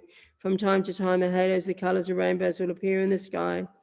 There will be earthquakes. The walls and ground will howl with sounds. Gale force winds will blow in the land. There will be torrential rainfalls. There will be desolate famines in the land. Rival armies will crush the land. The land will be filled with swarms of bees. Beings will experience rampant afflictions. The land will become most unpleasant. Venerable Transcendent Victor, we the four great kings, along with their armies and retinues, and numerous hundreds of thousands of yakshas, nagas who live in the land, and goddesses, all ignore it, and there will arise hundreds of these similar harms, 1,000 harms in that land. Venerable Transcendent Victor, suppose a certain king becomes a king of humans if he seeks to provide a great protection for himself, to experience various regal joys, to exercise sovereignty with an intention to give all happiness and well-being to every being living in the land, to defeat the entire rival army, to reign over the land for the great length of time, to be a Dharma king, and to free his land from all fears, harm, contagious disease, and conflict. That king of humans, Venerable Transcendent Victor, will undoubtedly hear the king glory sutras, sublime golden light, who respect, revere, venerate, and worship bhikshus, bhikshunis, upasakas, and upasekas who hold the king of glory sutras. We, the four great kings, along our armies and retinues, will be satisfied by roots of virtue gathered from listening to the Dharma and by the nectar juice of the Dharma. These divine bodies of ours will increase in majesty. Why? Because Venerable Transcendent Victor, that king of humans, will undoubtedly listen to the king of glory sutras, sublime golden light. Venerable Transcendent Victor, the king of glory sutras, sublime golden light, supremely surpasses many various mundane and supramundane treatises expounded by Brahma lords, the many various mundane and supramundane treatises expounded by Shakla, the king of gods, and the many various mundane, supramundane treatises expounded for the sake of sentient beings by seers possessed of the five extrasensual perceptions. It is perfectly and widely expounded for the sake of sentient beings by the Tathagata, who is more supreme and exalted than hundreds of thousands of Lord Brahmas, numerous hundreds of thousands of million chakras, and hundreds of thousands of million seers possessed of the five extrasensual perceptions. The King of Glory Sutras, the sublime golden light, is expanded so that kings of humans in Jambudvipa may be supreme reigning kings. All beings may be happy, fully protect their lands and reign in their lands, that their lands may be without harm and enemies, and that they may defeat the armies of adversaries, turn them away, and that there be no infectious illness and conflict in those lands. And through the Dharma, those lands may be without conflict and not be overrun, that these kings of humans may light the great torture Dharma illuminate their lands, and all the divine dwellings may be filled with gods and divine children. That we, the four great kings, along with armies and retinues and numerous hundreds of thousands of yakshas and all the gatherings of gods dwelling in Jambavipa may be satisfied. That all may be auspicious of these divine bodies of ours may increase in majesty, perseverance, power, and strength, may be instilled in our bodies, and that Jambavipa may have good crops and be filled with people, and that all beings dwelling in Jambavipa may be happy and experience various pleasures. That all sentient beings may have various joys and experience magnanimous joys of gods and humans for numerous hundreds of thousands and millions of eons. Find the company of Lord Buddhas, and in some future time be fully enlightened, the peerless state of perfect enlightenment. The venerable transcendent Victor, the Chaitanya, the Arhat, fully enlightened Buddha possesses beings infused by the power of great compassion, exceedingly superior to that of hundreds of thousands and millions of Brahma lords. The unsurpassable Tathagata knowledge exceedingly superior to the knowledge of hundreds of thousands and millions of chakras, and the blessing exceedingly superior to that of numerous hundreds of thousands and millions of various seers possessed of 5 extrasensory perceptions. The venerable transcendent Victor, the Tathagata, the Arhat, fully enlightened Buddha, has widely and perfectly expounded here in Jambaveda, the King Glory Sutras, the sublime golden light for the sake of sentient beings. Whatever royal views, royal treatises, and royal duties that there are in the whole of Jambavipa, which ensure happiness for sentient beings, all have been revealed, stated, and expounded by the Venerable Transcendent Victor, the Tathagata, the Arhat, fully enlightened Buddha, the King of Glory, Sutra, sublime golden light. Venerable Transcendent Victor, for this reason, for this cause, King of humans will undoubtedly listen to, venerate, worship the King of Glory, Sutra, sublime golden light. And as they said this to them, Venerable Transcendent Victor said thus to them: Therefore, you four great kings with their armies and retinues, do you take unhesitatingly great delight in protecting the King of humans, who listen to, respect, and worship the King of Glory, Sutra, sublime golden light. O great kings, do let bhikshus, bhikshunis, and pasakas, and pasikas, who hold the King of Glory, Sutra, sublime golden light, uphold the Buddha deeds. They will perform Buddha deeds in the worlds of gods, humans, and asuras. They will expound the King of Glory, Sutra, sublime golden light well and extensively. You four great kings, by all means, protect, safeguard, guide, look after, ensure peace and happiness. Bhikshus, bhikshunis, upasakas, and upasikas, who hold the King of Glory Sutras, so that they may be secure without harm, ailments, and conflicts, and endowed with a peace of mind, enabling them to expound the King of Glory Sutras, sublime golden light well and extensively. Then indeed the great King Vajravana, the great King Jatash, the great King Virudak, and the great King Virupaksha rose from their seats, placed their upper robes over one shoulder and their right knees on the ground, and bowed in reverence with their hands folded, pointing the direction of the Tathagata. At that time they praised the Tathagata in these befitting verses. O conqueror, your form is a flawless full moon. O conqueror, your thousand-rayed light is the sun. O conqueror, your eyes are the stainless lotus petal. O conqueror, your teeth are the flawless lotus stem. O conqueror, your virtues like the ocean are the source of myriad jewels. O conqueror, your ocean is filled with wisdom, water, and with 100,000 concentrations. O conqueror, the soles of your feet are inscribed with wheels, perfectly round with 1,000 spokes. Your hands and feet are netted by webs of light. The webs of your feet resemble those of the king of geese. O conqueror, you are like a golden Samaria, conqueror, flawless king of the golden mountain. Your virtues are like Mount Samaria. We worship you, O conqueror, the Lord of the mountain. Tathagata is like a fully waxed moon, and likewise resembles and takes after space. We prostrate to the flawless conqueror. And then Tathagata spoke these verses of the four great kings. O you, the four guardians of the world, safeguard with utmost effort the King, Glory, Sutra, sublime golden light of the 10 powers. In this way, the profound precious Sutra that bestows goodness upon all creatures will abide along in this Jambavipa to bring solace and benefit to beings. In this way, the suffering of the lower realms, the suffering of hell beings in the hell realms, and the 1,000 great thousand worlds will be utterly pacified. Here in this Jambavipa, all the kings in the land will feel intense great joy and will rule according to Dharma. One who makes Jambavipa tranquil, extremely bountiful, and full of joy will make beings in the whole Jambavipa full of peace. Here the lords of humans who delight in bringing happiness to themselves and their lands, and who find joy in making their kingdoms prosperous, should listen to this King of Glory, Sutra, sublime golden light. This King of Glory, Sutra fully destroys external enemies, turns back legions of foreign armies, removes fear, terrified and poor, and causes supreme virtue. Just as a jewel tree, intensely beautiful in the source of all virtue, stands as centerpiece in a house, so should the Supreme King of Sutras be viewed by those who desire the virtue of kings. Just as cold water quenches thirst and one of tortured by heat, so does the Supreme Being of Sutras satisfy kings oppressed for the verse of virtue. And having a jewel box, the source of all jewels, sitting in the palm of one's hand, the Supreme King of Sutras, the sublime golden light, acts thus for the Lord of humans, venerated by the assembly of gods and is worshipped by the kings of gods. This King of Sutras is carefully guarded by the four world protectors possessed of potent magic power. The Buddhas in the 10 directions continue to remember this King of Sutras. When this King of Sutras is expounded, Buddhas bestow rejoicing while said remarks. Further, 100,000 million actions to protect lands in the 10 directions, where this king of sutras is heard with keen interest and great joy. The inconceivable host of gods who dwell in Jambavipa, who will listen to this king of sutras with great joy. The gods will obtain charisma, power, and enthusiasm, and enchanting divine forms will wax and wax greatly. Upon hearing such verses from these of the Tathagata, the four great kings were amazed, enthralled, and delighted. Moved by the power of the Dharma, they were overcome by emotion and became tearful. Then, wiping away their tears, endowed with inconceivable joy, happiness, and gladness, their bodies upright, their limbs quivering, they strew the Tathagata profusely with divine mandarava flowers. Having strewn the Tathagata with flowers, they rose from their seats, put their upper robes over one shoulder, knelt their right knee on the ground, and bowed to the Tathagata. Folding their hands in reverence, they observed thus to him: O venerable transcendent victor, in order to protect and care for the bhikshu who expounds the Dharma, where the four great kings, each with 500 yakshas, will always follow after him. This concludes the 7th chapter on the four great kings, from the King of Glory Sutra, Sublime Golden Light.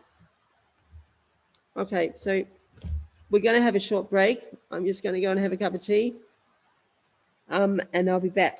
At 22 to 4 or 22 whatever. Okay, see you shortly.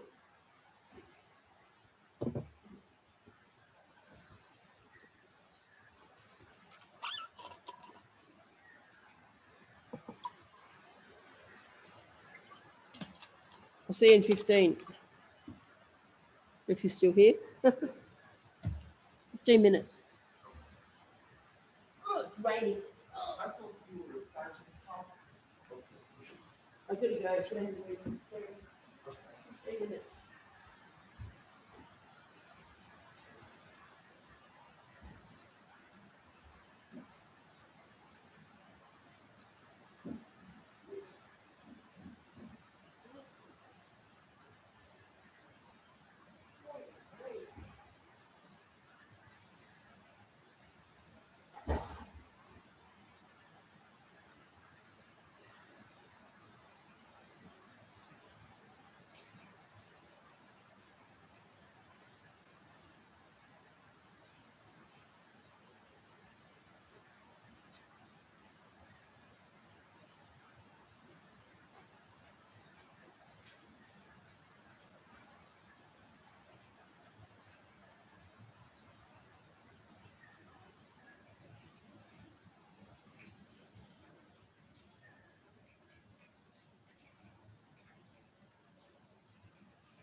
Okay, I'm back. Thanks for waiting. So we'll continue with the chapter on Sarasvati, page 67. Have you got a book there? There's one on my desk, the front. Page 67.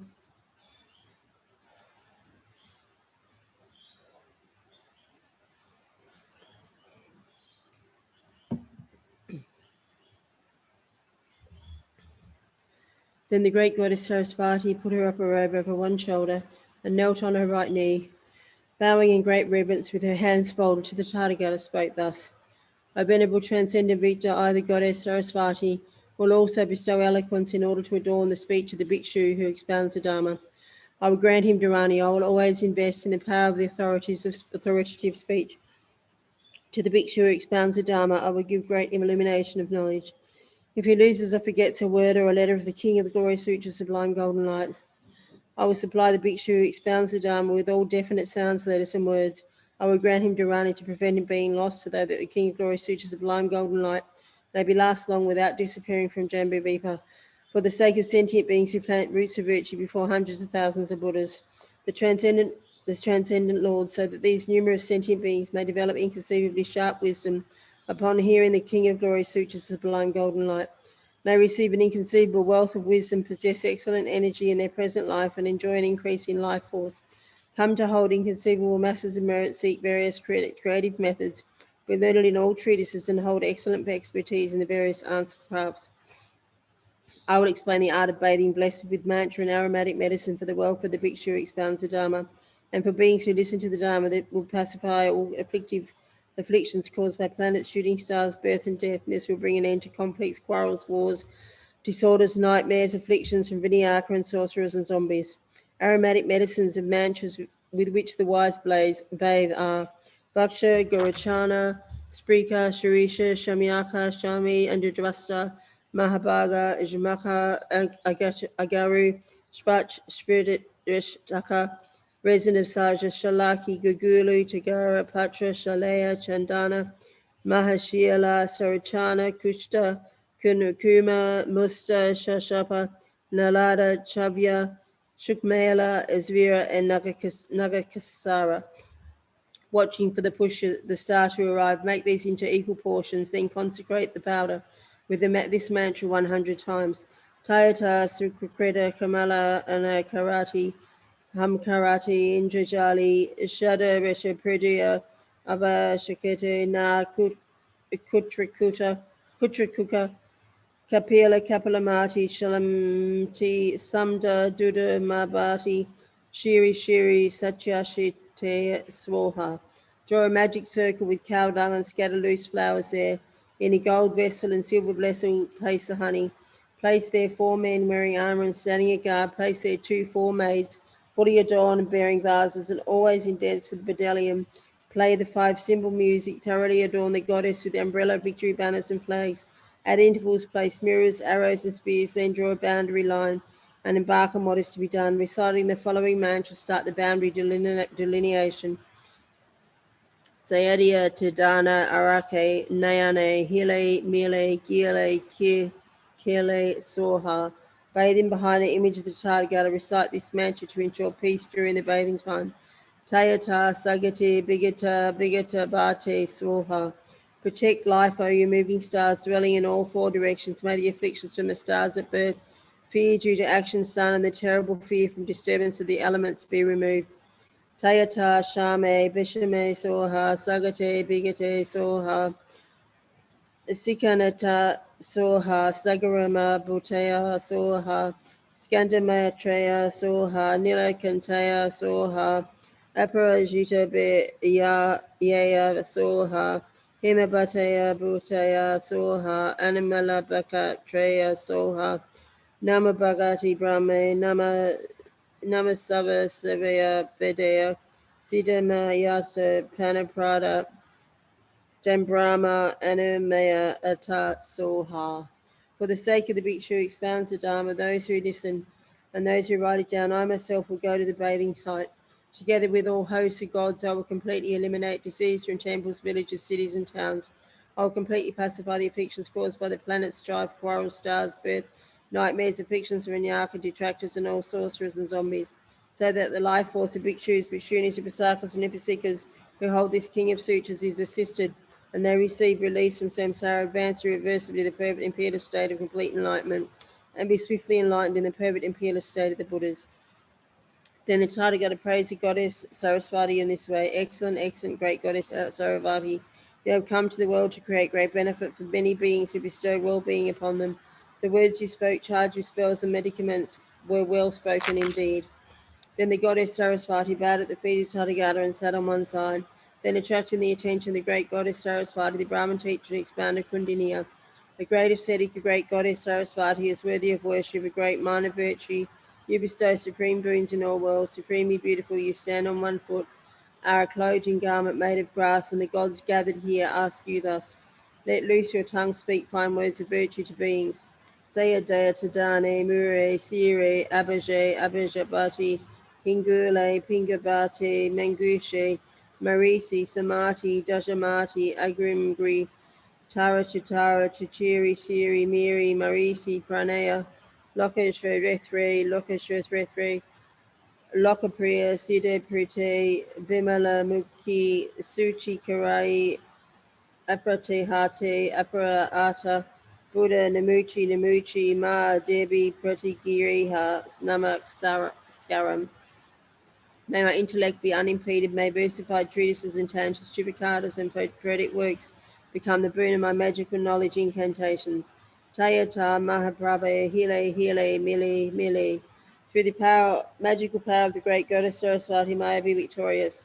Karate, Kire, Kirabate, Hili Mili Hili Hili. By the power of the truth of the Buddhas, by the power of the truth of the Dharma, power of the truth of the Sangha, by the power of the truth of Indra, by the power of the truth of Varuna, by the power of the truth of those who speak the words of truth in the world and the power of truth itself, I will invoke the great goddess Sarasvati. Tayata, Hili, Hili, Hili, Mili, Hili, Mili. May I be totally victorious. Homage to Bhagavati, the great goddess Sarasvati. May you lay the foundation and grant me success in my words of secret mantra. Then the Brahma teacher expounded Kundiniya, sang the praise of the great goddess Sarasvati. O you hordes of Bhutas, listen to me. I will sing praise of the virtues of the sublime goddess with supremely immaculate face. She is the chief of goddesses, the finest among sublime women in the worlds of gods, Gandharvas, and Sura lords. She is adorned with limbs embellished with numerous virtues, called Sarasvati. She blazes with merit. Her eyes are broad. She is fully endowed with Christine's wisdom virtue, and resembles an array of precious jewels. I praise the virtue of her supreme eloquence. She gives the supreme boon of sublime, perfect mantras and qualities, immaculate, pristine. She's like a blazing lotus. Her eyes are holy and incomparable, source of virtue. She sheds light to see virtue. She is adorned with inconceivable qualities. Her light is bright like the moon. A mind of exalted wisdom and cool mindfulness. She is the finest lioness, a vehicle for humans.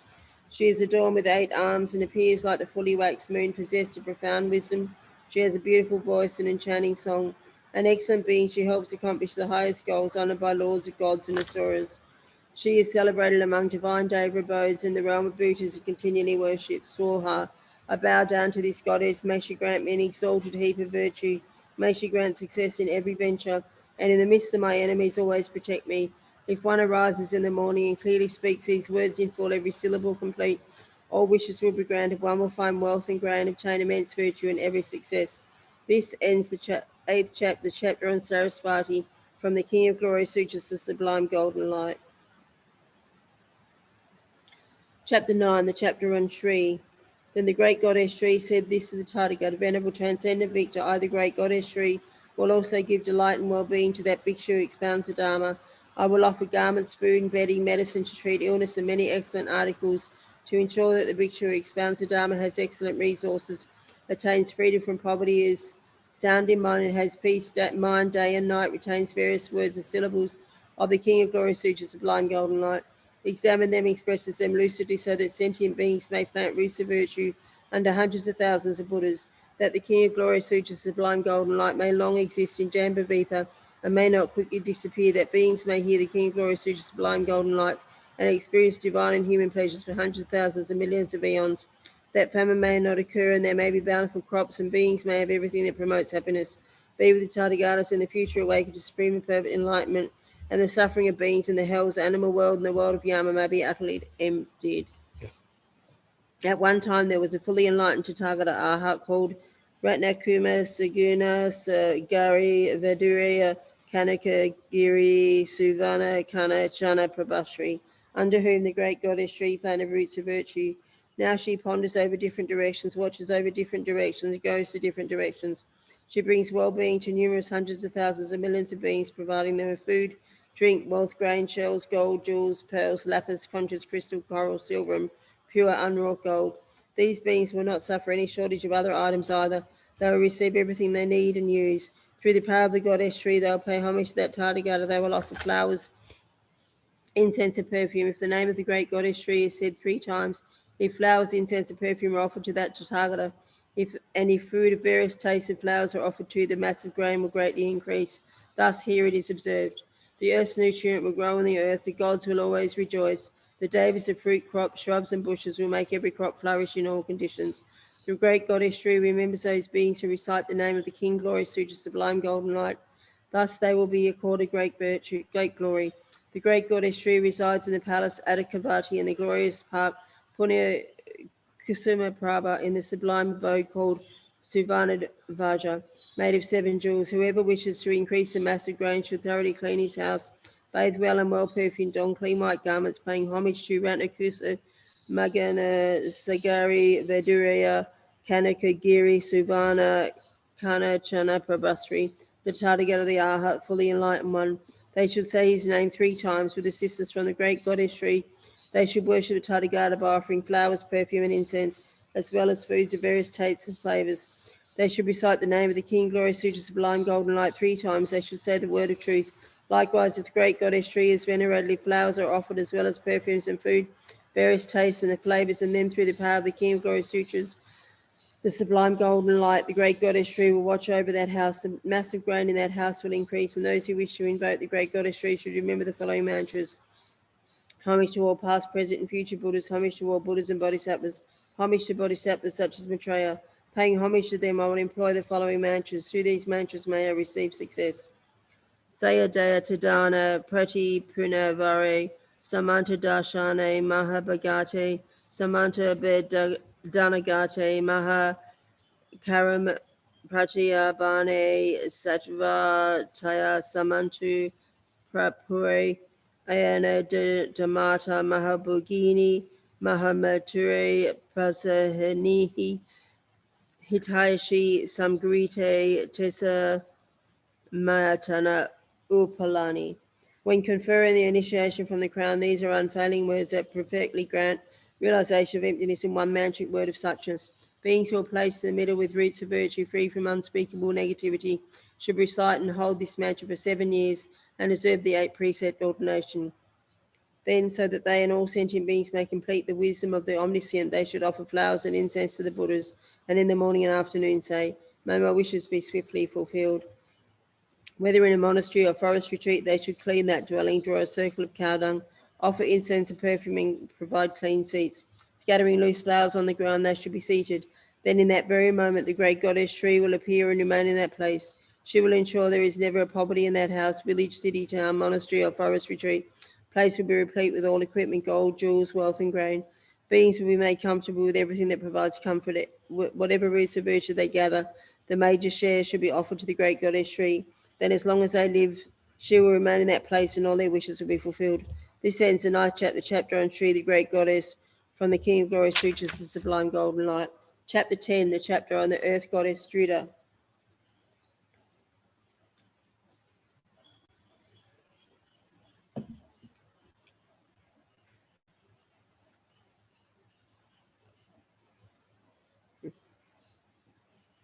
Homage to the Bhagavan Tathagata Ratnakashikan. Homage to the Bhagavan Tathagata Vimala Javala Ratnanara Shami Prabha Saketu. Homage to the Tathagata Suvana Jan Buddha Vaja Kana Chanaka Baba. Homage to Tathagata Savana Vasha Sagaba. Homage to Tathagata Suvana Shatara Shami Prabha Saketu. Homage to Tathagata Suvana Rat Nakachara Kuta. Homage to Tathagata Sivana Puja Valara Mishiketu. Homage to Tathagata Mahapradipa. Homage to Tathagata Ratnaketu. Homage to the Bodhisattva named Machiriketu. The Bodhisattva named Sivana Basotama. The Bodhisattva named Suvanagarbha, the Bodhisattva named Sada Praradita, the Bodhisattva named Dhammadgata, the homage to Tathagata in the east named Akshobhya, in the south Tathagata named Ratnaketu, in the west Tathagata named Amatayas, and the north Tathagata named Dundasavara. Whoever holds, recites, and commits to memory the names of these Tathagatas and Bodhisattvas will always remember their past lives.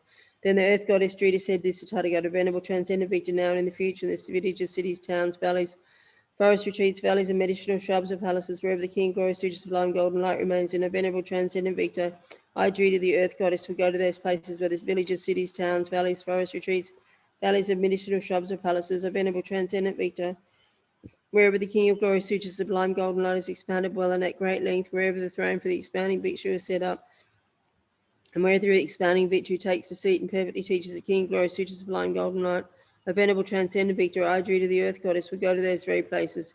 Invisible, I will go to the underside of the Dharma throne with my most sublime head. I will support the expounding victory by the soles of his feet. I will listen to the Dharma too and satisfy myself with Dharma nectar. I will fully honor him. I will fully worship him. I will become content. I will complete deeds of honor. Being pleased, I will greatly enrich the essential nutrients of the earth. From the massive earth, 68,000 leagues extended the Vajra base of the ground, I will do homage and consummate it, and on top too, I will moisten this earth sphere to the limits of oceans with the essential oil of the earth. I will make this great earth glow with radiant luster. Therefore, the grasses, bushes, medicinal shrubs, and forests in this Jambavipa will grow very lustrous. All varieties of parks, forests, stately trees, leaves, flowers, fruit, and crops will become extremely lustrous too. They will have sweet fragrance, essential oil, and delicious taste. They will be beautiful to behold and be great in size, and these beings will seek rich varieties of drink and food, and using these they will greatly grow in longevity, complexion, and strength. Growing in majesty, strength, and complexion, and possessing robust bodies, they will work to accomplish hundreds, thousands of different activities on this earth. They will persevere, they will strive, they will perform actions at length strength. A venerable transcendent victor, through these means, Jambavipa will be at peace, have good crops, prosper, and abide in a state of serene joy. It will be populated by many human beings. All beings in Jambavipa will be happy and will experience a myriad of joys. These beings will have great complexion, robust bodies, charisma, and strength. For the sake of the king, glorious sutures, sublime golden light, I will go toward the Bhikshu, Bhikshuni, Upasaka, Upasika, who upholds this king of sutures and sits upon the Dharma seat. Having gone there for the well-being of happiness and sake of all sentient beings of the very lucid mind, I request those expounders to teach the king, glorious sutures, sublime golden light at great length. Why? Because if the king of glory, sutures, sublime golden light is clearly taught, then I, Drita, the earth goddess, along with my attendants, will come to have intense luster and immense strength.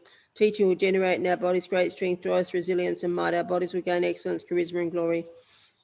A venerable transcendent victor, I, Drita, the earth goddess, will be satisfied with the Dharma nectar upon taming great charisma, strength, and perseverance, and might. An essential earth nutrient, this Jambavipa of 7,000 will increase immensely. The great earth will become lustrous. So venerable transcendent victor, the beings who rely on the earth will increase, grow, and expand. They will become great, and after beings who live on this earth become great, they will enjoy material well-being, a variety of useful things. They will experience happiness. They will enjoy food, drink, various dried fruits, clothes, bedding, dwellings, houses, palaces, parks, rivers, ponds, springs, lakes, and small lakes and waterholes, such as various resources and amenities that exist on earth, are sourced from earth and are earth dependent. Because of this, O venerable transcendent victor, all the beings will be grateful and will repay my kindness. Undoubtedly, they will respect, listen to, honor, venerate, and worship the King, glory, sutures, sublime, golden light. O venerable transcendent victor, beings will leave from their separate homes and separate clans in order to be in the presence of the expounder of the Dharma. Upon arriving there, they'll listen to the King, glory, sutures, sublime, golden light. After hearing it, they will turn to their respective clans, villages, houses, towns, to those in their homes and to one another. They will say, today we've heard the profound Dharma. Today we are holding inconceivable massive merit. The act of listening to Dharma has delighted hundreds of thousands of millions of Tathagatas.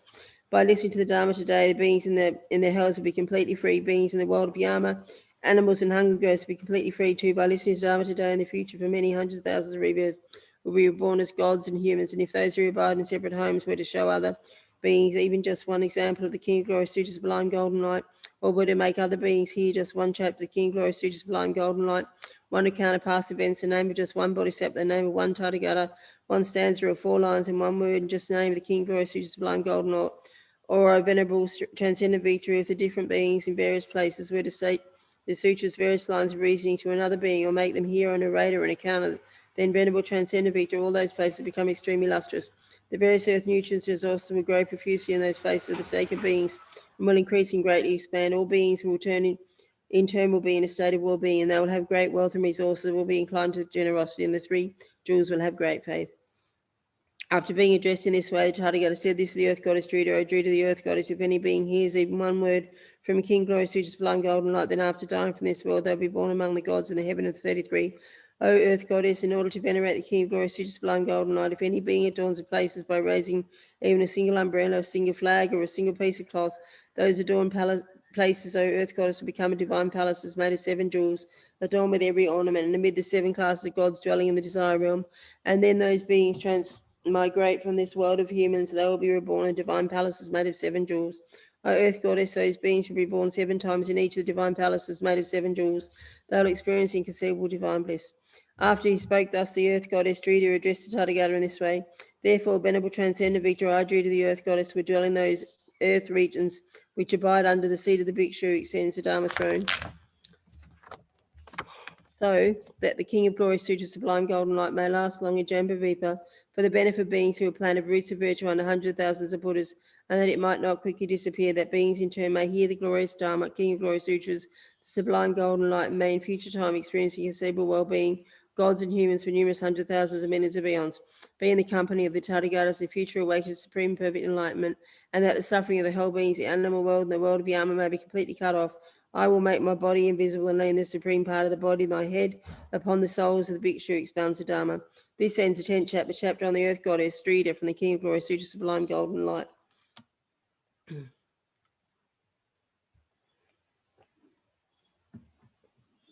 Chapter 11, chapter on Samjanaya.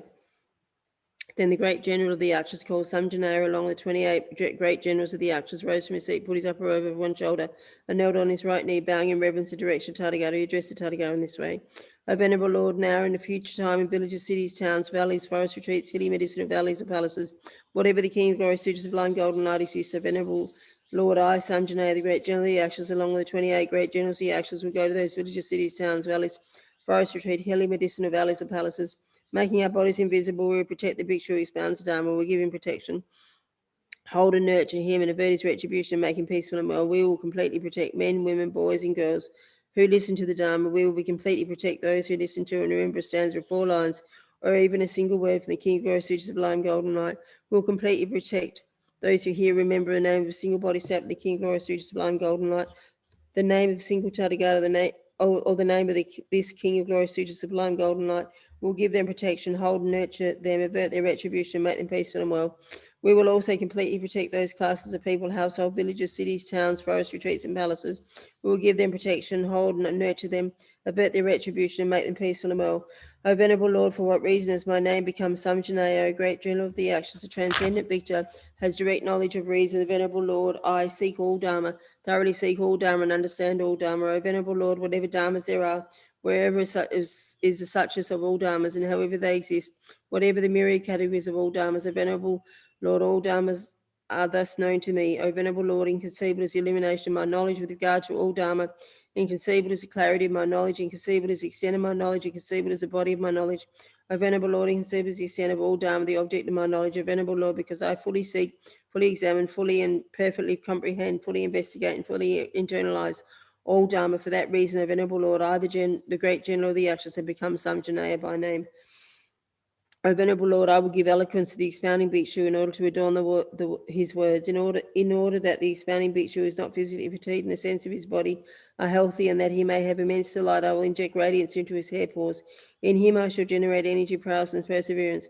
I shall render the illumination of his knowledge inconceivable, cause him to perceive this mindfulness, and grant him great zeal, so that the King of Glory, Suture's blind golden light, may endure long in Jambavipa, and may not quickly disappear, and the beings who have planted the roots of virtue under 100,000s of Buddhas may in turn come to listen to the King of Glory, Suture's blind golden light, may achieve inconceivable bodies of knowledge, be endowed with wisdom, holding inconceivable masses of merit, experience the inconceivable well-being of humans and gods for hundreds of thousands and millions of eons, keep the company of Tathagatas, and in future times be awakened to supreme and perfect enlightenment, and that all suffering in the world, Vyama, hell beings, and animals may utterly cease to exist. This ends the 11th chapter on Samjanaya from the King of Glory, Suture's blind golden light. Chapter 12, the chapter on the royal treatise entitled The Inviolable Commitments of Divine Kings. Homage to Tathagata, the Arhat, the fully enlightened Rana Kusana Guna, Sagiri, Vayadurya, Kanakagiri, Suvana, Kanachana, Prabhasri. Homage to Tathagata, the Arhat, the fully enlightened Shakyamuni, whose body is adorned with hundreds of thousands of millions of virtues and makes light this Dharma blaze forth. Homage to the great goddess tree endowed with boundless virtue, grain, and good fortune. Homage to the great goddess Sarasvati endowed with wisdom, limitless qualities.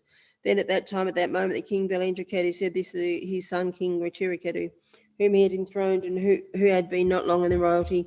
Son, there is a royal treatise called The Inviolable Commitments of Divine Kings, which not long after I was enthroned, I received from my father, King Belendra. I reigned the kingdom for 20,000 years according to that royal treatise. I do not recollect being on the wrong side for even a single moment of thought. O son, what then is a royal treatise, the inviolable commitments of the divine kings? O noble goddess, at that time, at that moment, King Belendra clearly expounded the inviolable commitments of divine kings, the royal treatise of son King Retiraketu in these verses. I will explain the royal treatise who benefits all beings, cuts through misgiving, and extinguishes every misdeed. O kings, all one by one, be in a state of delight. Listen with your hands folded in reverence to this entire commitment to divine kings. Here at Vajrakara, the king of mountains, the divine lords assembled. All the world protectors stood up to ask Brahma, divine king. O Brahma, you are the principal god, you are the Deva king. May you cut through our palms. May you dispel our doubt. Why is a king born among humans called divine? For what reason is he called divine son? Born in the world of humans, he would be a human king. How do gods will divine kingship among men? And when the Lord Brahma was asked thus, the protectors of the world, Brahma, the chief of gods, replied in this way: as the guardians of the world asked me thus, for the benefit of all beings, I reveal this sublime treatise. I will explain the origin of kings who are born in the realm of humans and by what means they become kings of their lands. Blessed by divine kings, they enter into mother's womb, being first blessed by gods, afterwards they enter her womb. Once born in the human world, they become kings of humans. From gods they are born, they are that called divine son. Granting them a share of royalty and saying you are the son of gods, divine rulers of the 33, create such human kings in this way in order to bring misconduct to an end. Thwart what is against the Dharma and set beings in virtuous deeds so they may ascend to celestial abodes. The kings of humans, be they Gandhavara, Raksha, low caste, human or god, bring an end to evil deeds, these human laws blessed by Devas, to show actions ripening effects are like parents to those who engage in virtue. They are empowered by gods to show the fruition of deeds, of actions done well and wrongly done in this life. When the lords overlook evil acts committed in their land and those to those who are unlawful, fail to mete out benefiting revenge through neglect of unlawful deeds, that which is not Dharma will triumph. Conflicts and clandestine acts will befall the region over and over again. The lords of gods will be enraged. In the palatial dwelling of the 33, when a king overlooks his presence of evildoers in his region, terrible clandestine acts will ruin and destroy the land. Upon arrival of a foreign army, the country will utterly succumb. Resources and race too will fall away. Those who amass wealth through trickery and deceit will rob each other entirely of means. When a king does not perform the function for which kingship has been bestowed, he demolishes his own realm. And the elephant lord destroys Lotus Pond. Unfavorable winds will arise, unfavorable rains will fall, the sun and moon will be unfavorable, and likewise the planets and stars. Where a king is negligent, famine will descend upon the land, seeds, crops, flowers, and fruit will cease to grow and flourish. When a king overlooks those who do wrong in his land, unhappiness will befall the gods and their bodies. The kings of gods will lament each other. Unlawful is this king, for he remains on the side of the lawless.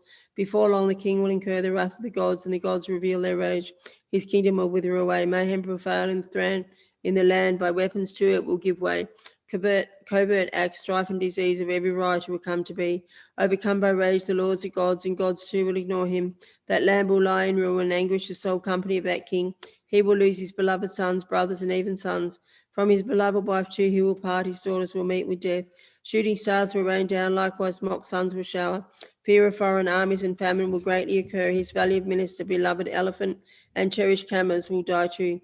People will pillage one another, seizing homes, resources, and wealth. Region by region throughout the land, they will slay one another with arms. Strife, squabbles, deception will tear apart their land. Demons will enter into the region.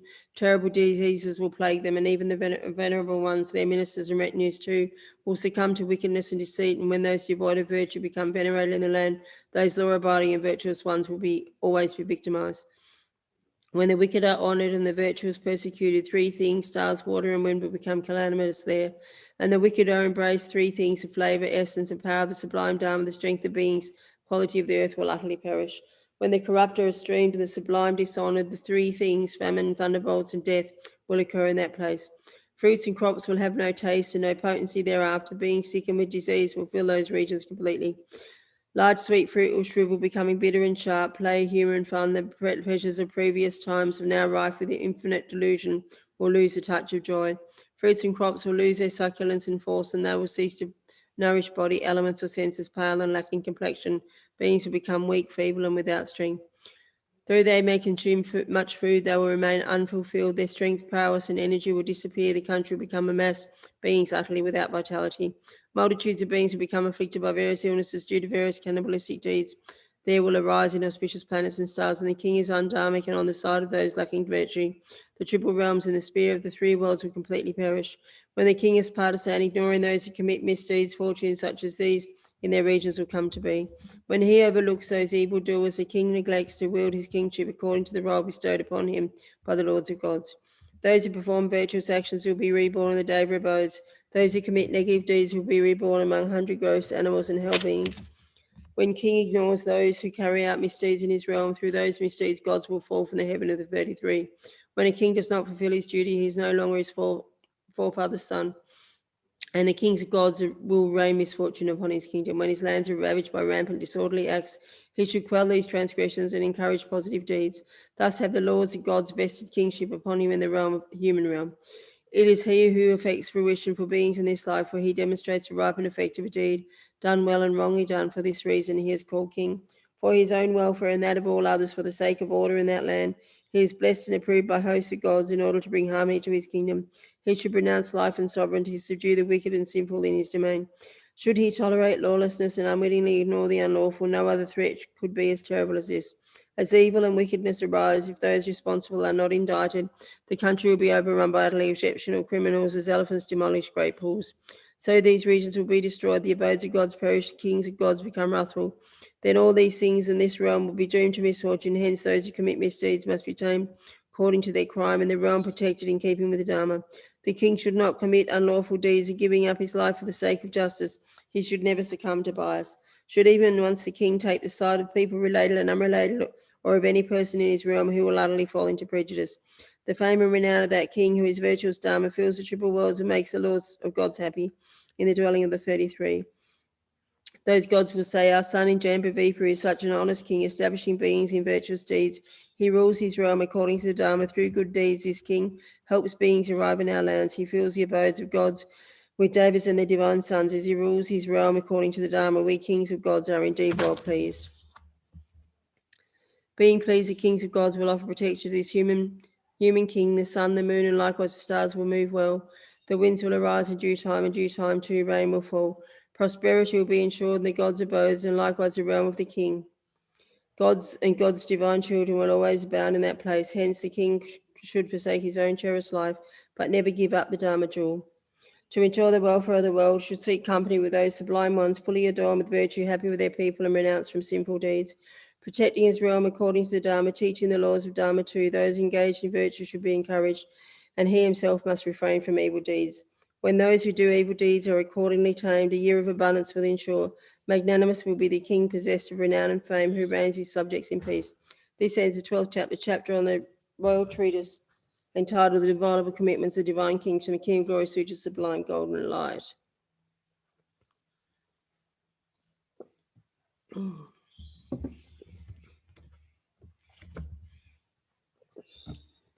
Chapter 13, chapter on Susambhava.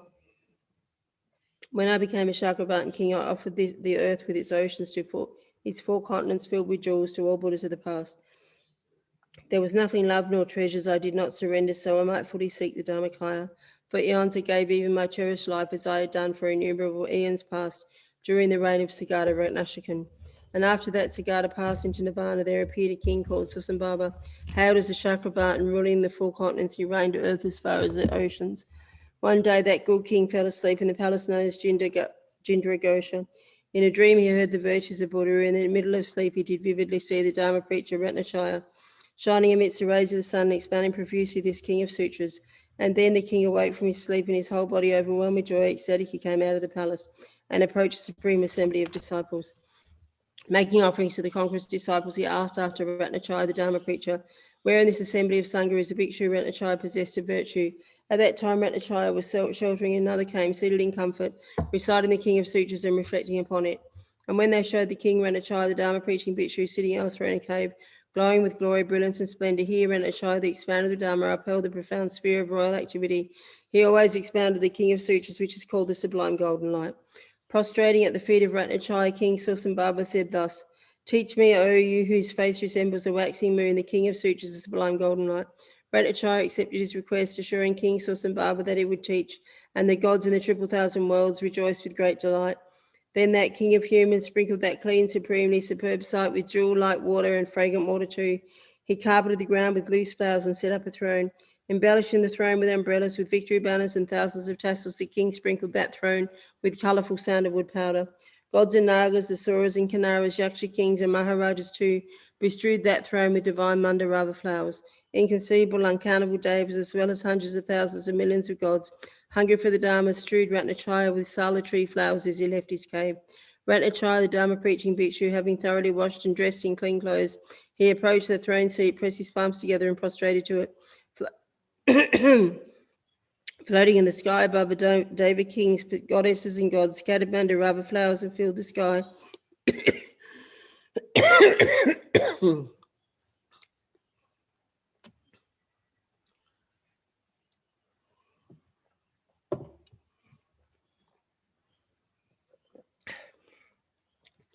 With music resounding from innumerable hundreds of thousands of instruments, then Ratnachaya, the Dharma preaching bhikshu, remembered the 10 direction, 100,000 million Buddhas.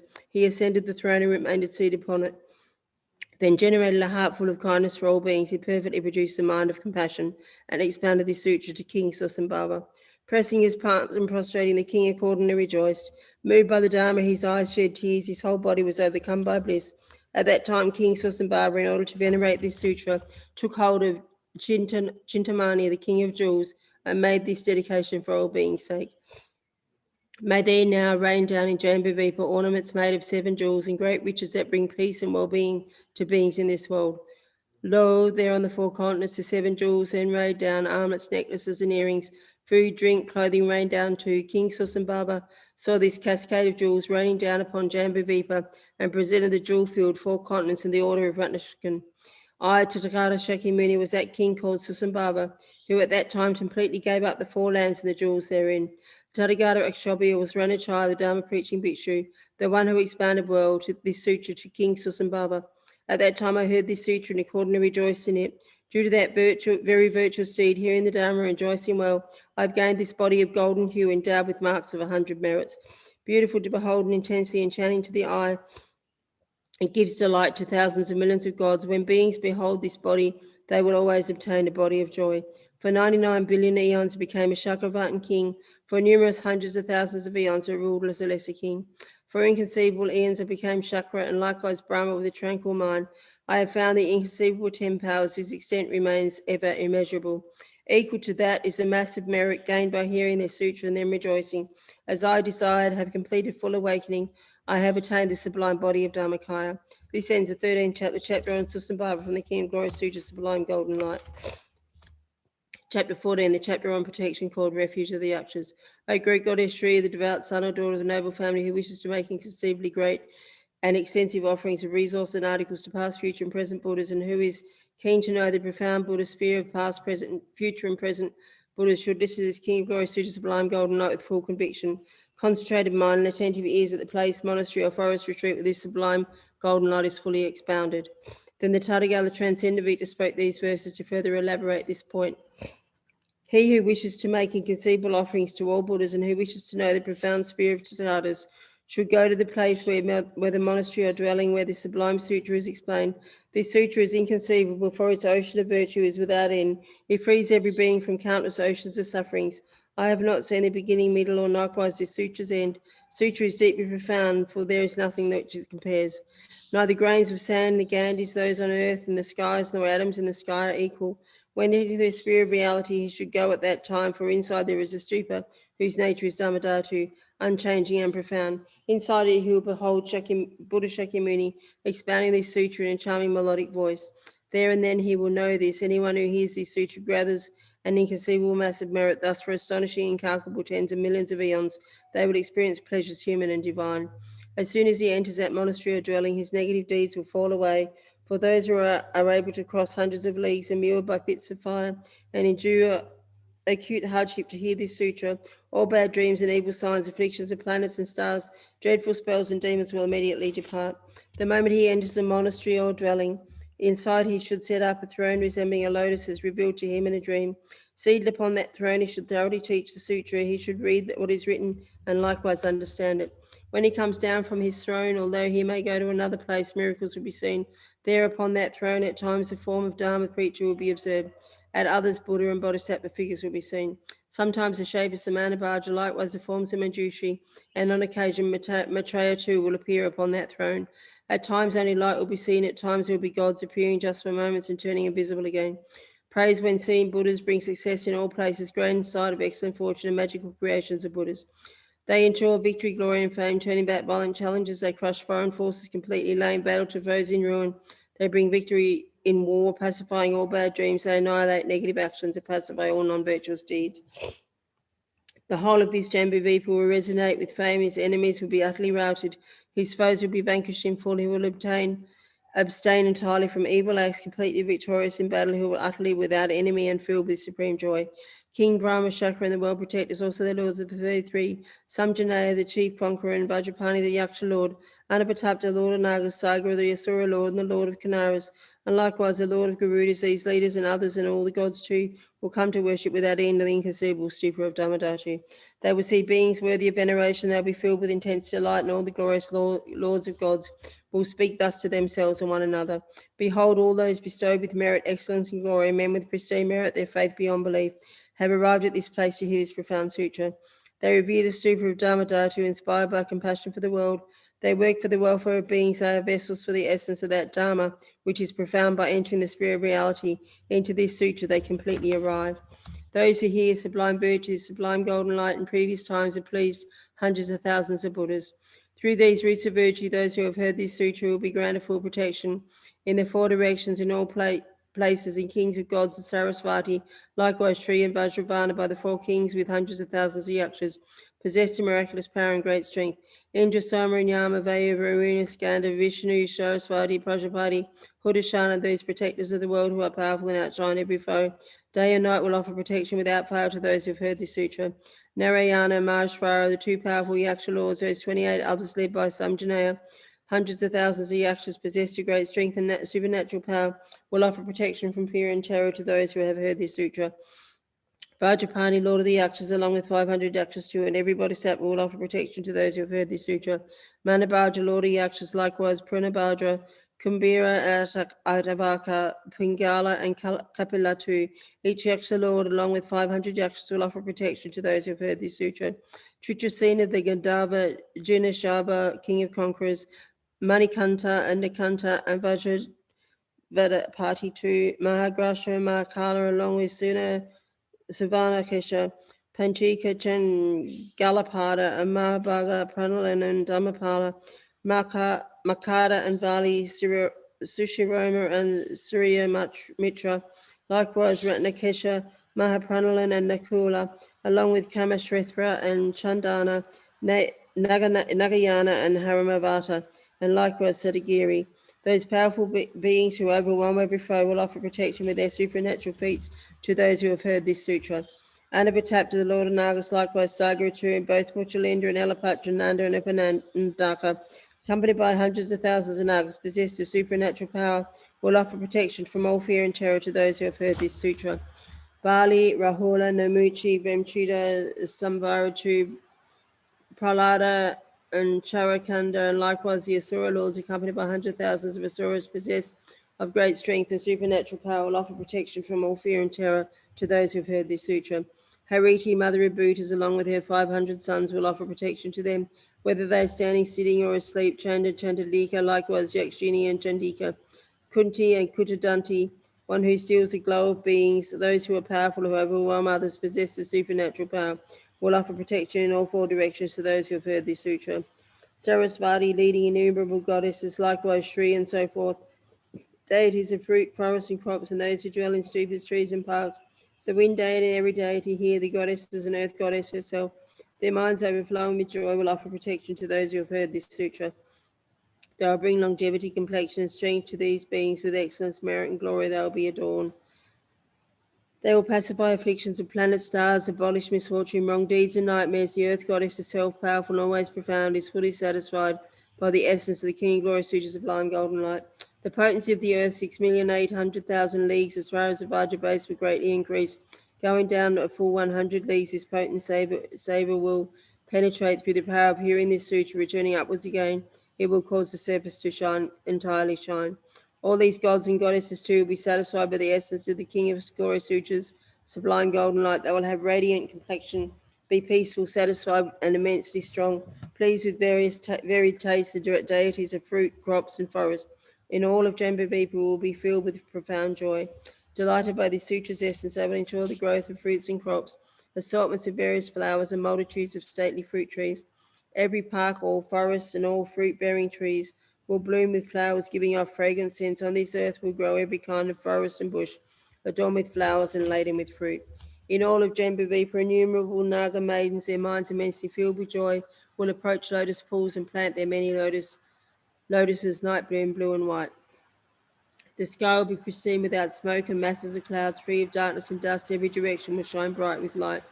The thousand rays of the sun, beautiful with lattice light, profoundly deep in illumination, will brightly rise in that land. The noble sun, the son of gods, residing in a palace of Jambonada gold, will be deeply satisfied with this sutra with great delight, and the lordly sun will rise in Jambuvipa. With limitless lattices of rays shining upon every land, the moment it rises, it sends forth shafts of rays. Awakening in the lotuses, abounding in various pools to satisfy the whole of the earth, the sun will fully ripen. Various flowers, fruit, and medicinal plants in this whole of Jambuvipa. The sun and the moon too will then shine in unknown glory. The stars and wind and the rain will perfectly come. The whole of Jambuvipa will have an excellent year. In this place the sutra is kept. There will always be plenty. This ends the 14th chapter, chapter on protection of refuge of yakshas from the King of Glory Sutra's sublime golden light.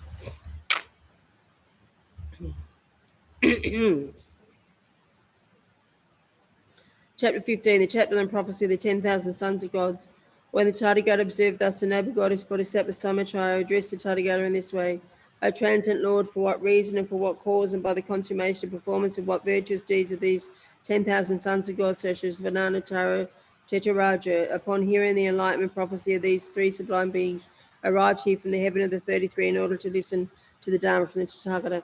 The Tathagata replied, in this way, in the future time, in hundreds, thousands, and millions of incalculable eons beyond calculation, it passes the blind being Bodhisattva Chiriketu will awaken to the supreme perfect enlightenment in the Savana Pravasita world. He will emerge in the world as Savana Ratna Kara Chukakuta, the Tathagata, the Aha, fully enlightened one, perfect and wisdom contact, gone to the world, bliss, blower of the world, charioteer of men to be tamed, peerless teacher of men and gods, and so will be until Suvanatara Karachuna Kuta, the Tathagata, the Aha, fully enlightened one, has gone to the state beyond suffering. The sublime Dharma has disappeared, and his teaching has completely disappeared. At that time, the boy Rupiaketu, succeeding his Tathagata, will awake to supreme and perfect enlightenment in this world sphere called Vajra. He would emerge in the world as Sivana Jambuddha Kanaka Chanaba, Tathagata the Arhat, fully enlightened one. His teaching will run until Savana Jambuddha Vaja Kanachanaba, the Tathagata the Arhat, fully enlightened one, has gone to the state beyond suffering, and his teaching has altogether completely disappeared. At that time, this boy, Rupira Prabha, succeeding the Tathagata, will awaken to supreme and perfect enlightenment in the world sphere called Vajradvaja. He will emerge as Savana Nasha Tara Tarasha Prima Basiketri, Tathagata the Aha, fully enlightened one, perfect in wisdom and conduct, gone to be snow of the world, charioteer of men to be tamed, peerless teacher of God, men and gods. The noble goddess Bodhisattva Samachara replied, thus these three were prophesied by the Tathagata to achieve supreme perfect enlightenment, but until then, O transcendent Vita, the 10,000 sons of God, such as Vilanatara Tetaraja, have not extensively undertaken the deeds of the Bodhisattvas to the same extent. There is not even a word to hear that they engaged in the six perfections in the past. There is not even a word to hear that they completely gave away their hands, feet, eyes, the supreme body part, their head, beloved sons, daughters, wives, and not even a word to hear that they gave away wealth, grain, inns, gold, jewels, pearls, lapis, contrast crystals, coral, silver, gold, bronze, and gems. There is not even a word to hear that they gave away food, drink, mounts, clothing, bedding, dwellings, palaces, parks, hedges, pools, and ponds. There is not even a word to hear that they gave away elephants, cows, and bulls, stallions, and male and female servants. Before they received the prophecy of their own Tathagata names and the Buddha's incalculable number, numerous hundreds of thousands of millions of bodhisattvas, hundred thousands of millions of eons made numerous hundred thousands of inconceivable numerous acts of veneration with all their possessors to incalculable hundred thousands of millions of Tathagatas. and they completely gave away all the resources to be completely given away. They completely gave hands, feet, eyes, the supreme body part, the head, beloved sons, daughters, and wives.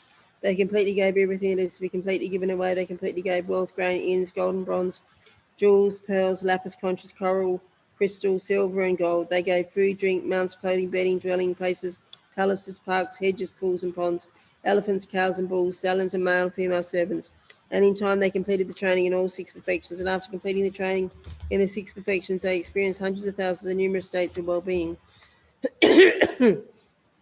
A venerable transcendent victor, similarly, for what reason, what cause, and the consummation, the performance of what meritorious deeds of these 10,000 sons of God, such as Valana, Tara, Teta, Raja, come here in order to listen to the Dharma from Tathagata. Why has the Tathagata prophecies that they will awaken to the peerless and perfect enlightenment when numerous hundred thousands of millions of eons have passed? For what reason will they have been enlightened in the world sphere called Salendra Vajagravati within the same family and clan as those 10,000 Buddhas named Prasanna Avadajana Tapala Gandakuta, perfect in wisdom and conduct, gone to bliss, knowers of the world, charioteers of men to be tamed, peerless teachers of men and gods. And when Asasa Tathagata said this to noble goddess Summit Bodhisattva Samachild, O noble goddess, there is reason, there is a cause, and there is performing and gathering of pure roots of virtue, which have resulted in the arrival of these 10,000 sons of gods, Shivalana, Tara, Teta, Raja, from the heaven of 33 to listen to the Dharma teaching. O noble goddess, as soon as they heard the prophecy of these three sublime beings, they generated great reverence and faith in the King Glory Suture sublime golden light. Immediately they were endowed with pristine minds like stainless, flawless lapis. They became endowed with minds like sky, lucid, pure, exceedingly vast and expansive. They became possessed of an inconceivable massive merit, a noble goddess, because the 10,000 sons of God, such as Lana, Tara, Teta, Raja, upon hearing this sutra, were immediately endowed with pristine minds like stainless, flawless lapis. And they received the stage of prophecy, O noble goddess, by the power of the gathering of the merit of the hearing this Dharma teaching, and by the power of the previous resolve. The 10,000 sons of God, such as Lana, Tara, Teta, Raja, have now attained the stage of prophecy to peerless and perfect enlightenment. And what noble goddess are those former resolves? This ends the 15th chapter on the prophecy of the 10,000 sons of gods from the King of Glory, Suture of Blind Golden Light. Chapter 16, chapter on healing illness. A noble goddess at the time when incalculable and still more incalculable, extensive, inconceivable, and immeasurable had passed. At that time, at that moment, Tathagata, a perfect enlightened Buddha called Ratnashikan, perfect in wisdom and conduct, gone to bliss, knower of the world, charity of men to be tamed, teacher of men and gods, arose in the world. A noble goddess at that time and at that moment when Ratnashikan, the Tathagata, the Arhat, fully enlightened one, passed the state beyond suffering, when his teaching completely disappeared, and when there remained just a semblance of teaching, there was a king called Suresha Vabhaprava, who was virtuous and who ruled the kingdom according to Dharma and not according to non-Dharma. He was like a mother and father to the beings who lived in this realm. A noble goddess at that time, at that moment, that lived in the kingdom of King Surasvaraprava, a merchant called Jadamdara, a doctor and healer, expert in the elements, who was versed in the eightfold treatise on medical science. And O noble goddess at that time, at that moment, a merchant called Jadamdara, a son called Jalavahana, handsome, attractive, blessed with an immaculately clear complexion, an expert in various treatises, a master of all treatises, learned in writing, numerology, palm reading, and astrology. O noble goddess at that time, at that moment, hundreds of thousands of beings in the kingdom of Surasvaraprava were afflicted with various diseases. They were oppressed by various diseases. They experienced pain that was unbearably sharp, severe, and violent. Then a noble goddess at that time, at that moment, Jalavahana, the merchant's son, developed a mind, great compassion for the hundreds, thousands of beings attracted with and oppressed by various diseases. These numerous hundreds of thousands of beings afflicted and oppressed by various diseases are experiencing unbearably sharp, severe, and violent sensations of suffering. My father, Jadamdara, the doctor and healer and expert in the elements, well versed in the eightfold treatise on medical science, is old and in the waning phase, decrepit and depending on a walking stick, is unable to go to villages, cities, settlements, valleys, regions, royal palaces, in order to completely free beings who are afflicted with and distressed by various diseases from numerous ailments. I shall approach and fully consult my father, Jadamdara, on how to become knowledgeable about the elements involved in illness. With this special knowledge, I shall go to villages, cities, settlements, valleys, regions, and royal palaces, completely free hundreds of thousands of beings from their various sicknesses. Moreover, O noble goddess, at that time, at that moment, Jalavahana, the merchant's son, went to his father Jadamdara. He approached him and bowed at the feet of his father Jadamdara, folded his hands in reverence and sat on one side. Remaining on one side, he questioned his father Jadamdara in these verses. How do the senses apprehend objects? How do the elements change? At what time do embodied beings receive elements that cause disease? How does the eating of food, timely or untimely, affect well-being? By what is the fire of the body not affected? How is medicine practiced in order to pacify illnesses that have risen from wind and from bile, from phlegm and from a compound of these? When does wind, when does bile, when does phlegm, harmful to beings, become active? And then the merchant Jadamdara revealed to his son Jalavahana the verses through which one gains mastery of the elements. See that 3 months are summer, 3 are autumn, 3 are winter, and 3 are spring. Thus, the successive months form 6 phases. 12 months are said to be 1 year. Note 3 and 3 are phases in brief. The monthly phase is shown in twos when food and drink are thus taken and digested. The doctor elements and phases too are shown. The senses and elements in turn change in various phases of the year. As the senses go through such changes, afflictions arise from body beings. In that case, the doctor must have knowledge of the threefold, fourfold division and the 6-phase grouping of 2 months. Food, drink, medicine follow this sequence. In summer arise illnesses from excess of wind. When autumn comes, biodisturbance occurs. Likewise, disease from compound appears in winter, and in spring arise illnesses from excess of phlegm. Fatty, warm, and salty are sour are summer's taste. Fatty, sweet, and cold are falls. Sweet, fatty, and sour taste for winter, coarse, warm, and bitter for spring. Excess of phlegm arises soon after eating. Excess of bile during digestion time. Excess of wind arises soon thereafter, and this is how elemental changes occur. Hill wind in a person with rich, potent food remove bile by cleansing the bowels. For excess phlegm, dispense an emetic when a compound occurs. Thus give potent medicine possessed of 3 qualities. Know well in which phases excess wind, bile, and phlegm occur.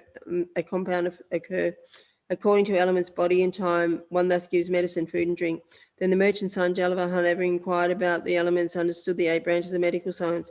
A noble goddess at that time, at that moment, Jalavahan, the merchant son, went to all villages, cities, towns, valleys, regions, royal palaces, and land of King Surasvarapava. He comforted these numerous 100,000s of beings afflicted with distress by various illness, diseases, declaring, I'm a doctor, advertising himself in this way. He gave them relief and said, I will completely free you from every affliction. A noble goddess, as soon as they heard such statements as these from Jalavahan, the merchant's son, those numerous hundreds of thousands of beings were overcome with unfathomable great joy. They received comfort and were endowed with inconceivable happiness, peace, and peace of mind. At that time and at that moment, those hundreds of thousands of beings afflicted with distress by various ailments were completely cured of their illnesses and became free of illness. After becoming free of illness, they became endowed with prowess, strength, and energy as before. Furthermore, at that time, at that moment, among the hundreds of thousands of beings afflicted with and distressed with various ailments, those who were acutely afflicted with severe illnesses approached Jalavahan, the merchant's son. Whatever medicine was prescribed by Jalavahan, the merchant's son, to the hundred thousands of beings afflicted with various illnesses, distressed by various diseases, cured the illnesses of those beings. Cured of all illness or with the suffering greatly reduced, they became endowed with power, strength, and energy as before. A noble goddess at that time and at that moment in the villages, cities, towns, valleys, regions, royal palaces, in the kingdom of King Surasvarapara, hundreds of thousands of beings afflicted with and distressed by various diseases were freed completely their illnesses by Jalavahan, the merchant's son. This concludes the 16th chapter on healing illness from the King of Glory, Suture's Sublime Golden Light. Chapter 17, the chapter on the previous lives of Jalavahana's fish disciples. Moreover, noble goddess of Jalavahan, the merchant's son, made all beings in the kingdom of King Surasvara without illness or merely with small illness. Their bodies were endowed with strength and delight as before. All beings in the kingdom of King Surasvara rejoiced, played, enjoyed themselves, gave gifts, engaged in virtuous deeds. They honored and celebrated Jalavahan, the merchant's son, with these words: May Jalavahan, the merchant's son, be victorious. May he be victorious. The king of medicine, he healed all beings of disease. Surely he must be a bodhisattva. He has mastered the entire eightfold treatise on medical science. A noble goddess, Jalavahan, the merchant's son, had a wife called Jalambagaba. A noble goddess, Jalambagaba, her wife, had 2 sons. One was called Jalambara and the other called Jalagaba. Then, O noble goddess Jalavahan, the merchant's son, together with his 2 sons, visited cities, towns, valleys, regions, and royal palaces. On another occasion, O noble goddess Jalavahan, the merchant's son, went to a forest wilderness.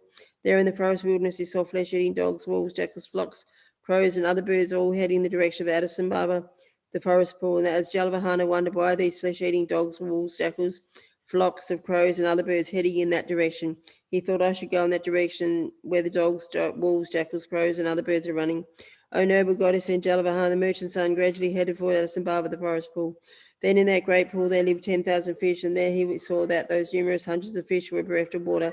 He felt great compassion for those fish, and the moment he generated that thought, he saw a goddess emerging from a tree with just half her body. The goddess said this to Jalavahana, the merchant's son, excellent, excellent, O child of the noble family, since you are called Jalavahana, water bringer, give water to these fish. You are called Jalavahana on 2 counts, bringing water and giving water, therefore live up to your name. Jalavahana asked her goddess, how many fish are there? And the goddess said, there are full 10,000. Then a noble goddess, Jalavahana, the merchant's son, was overcome with great compassion. At that time, a noble goddess in Addison Bar of the forest pool, there was only a little water left. Without water, the 10,000 fish were dying and thrashing frantically about.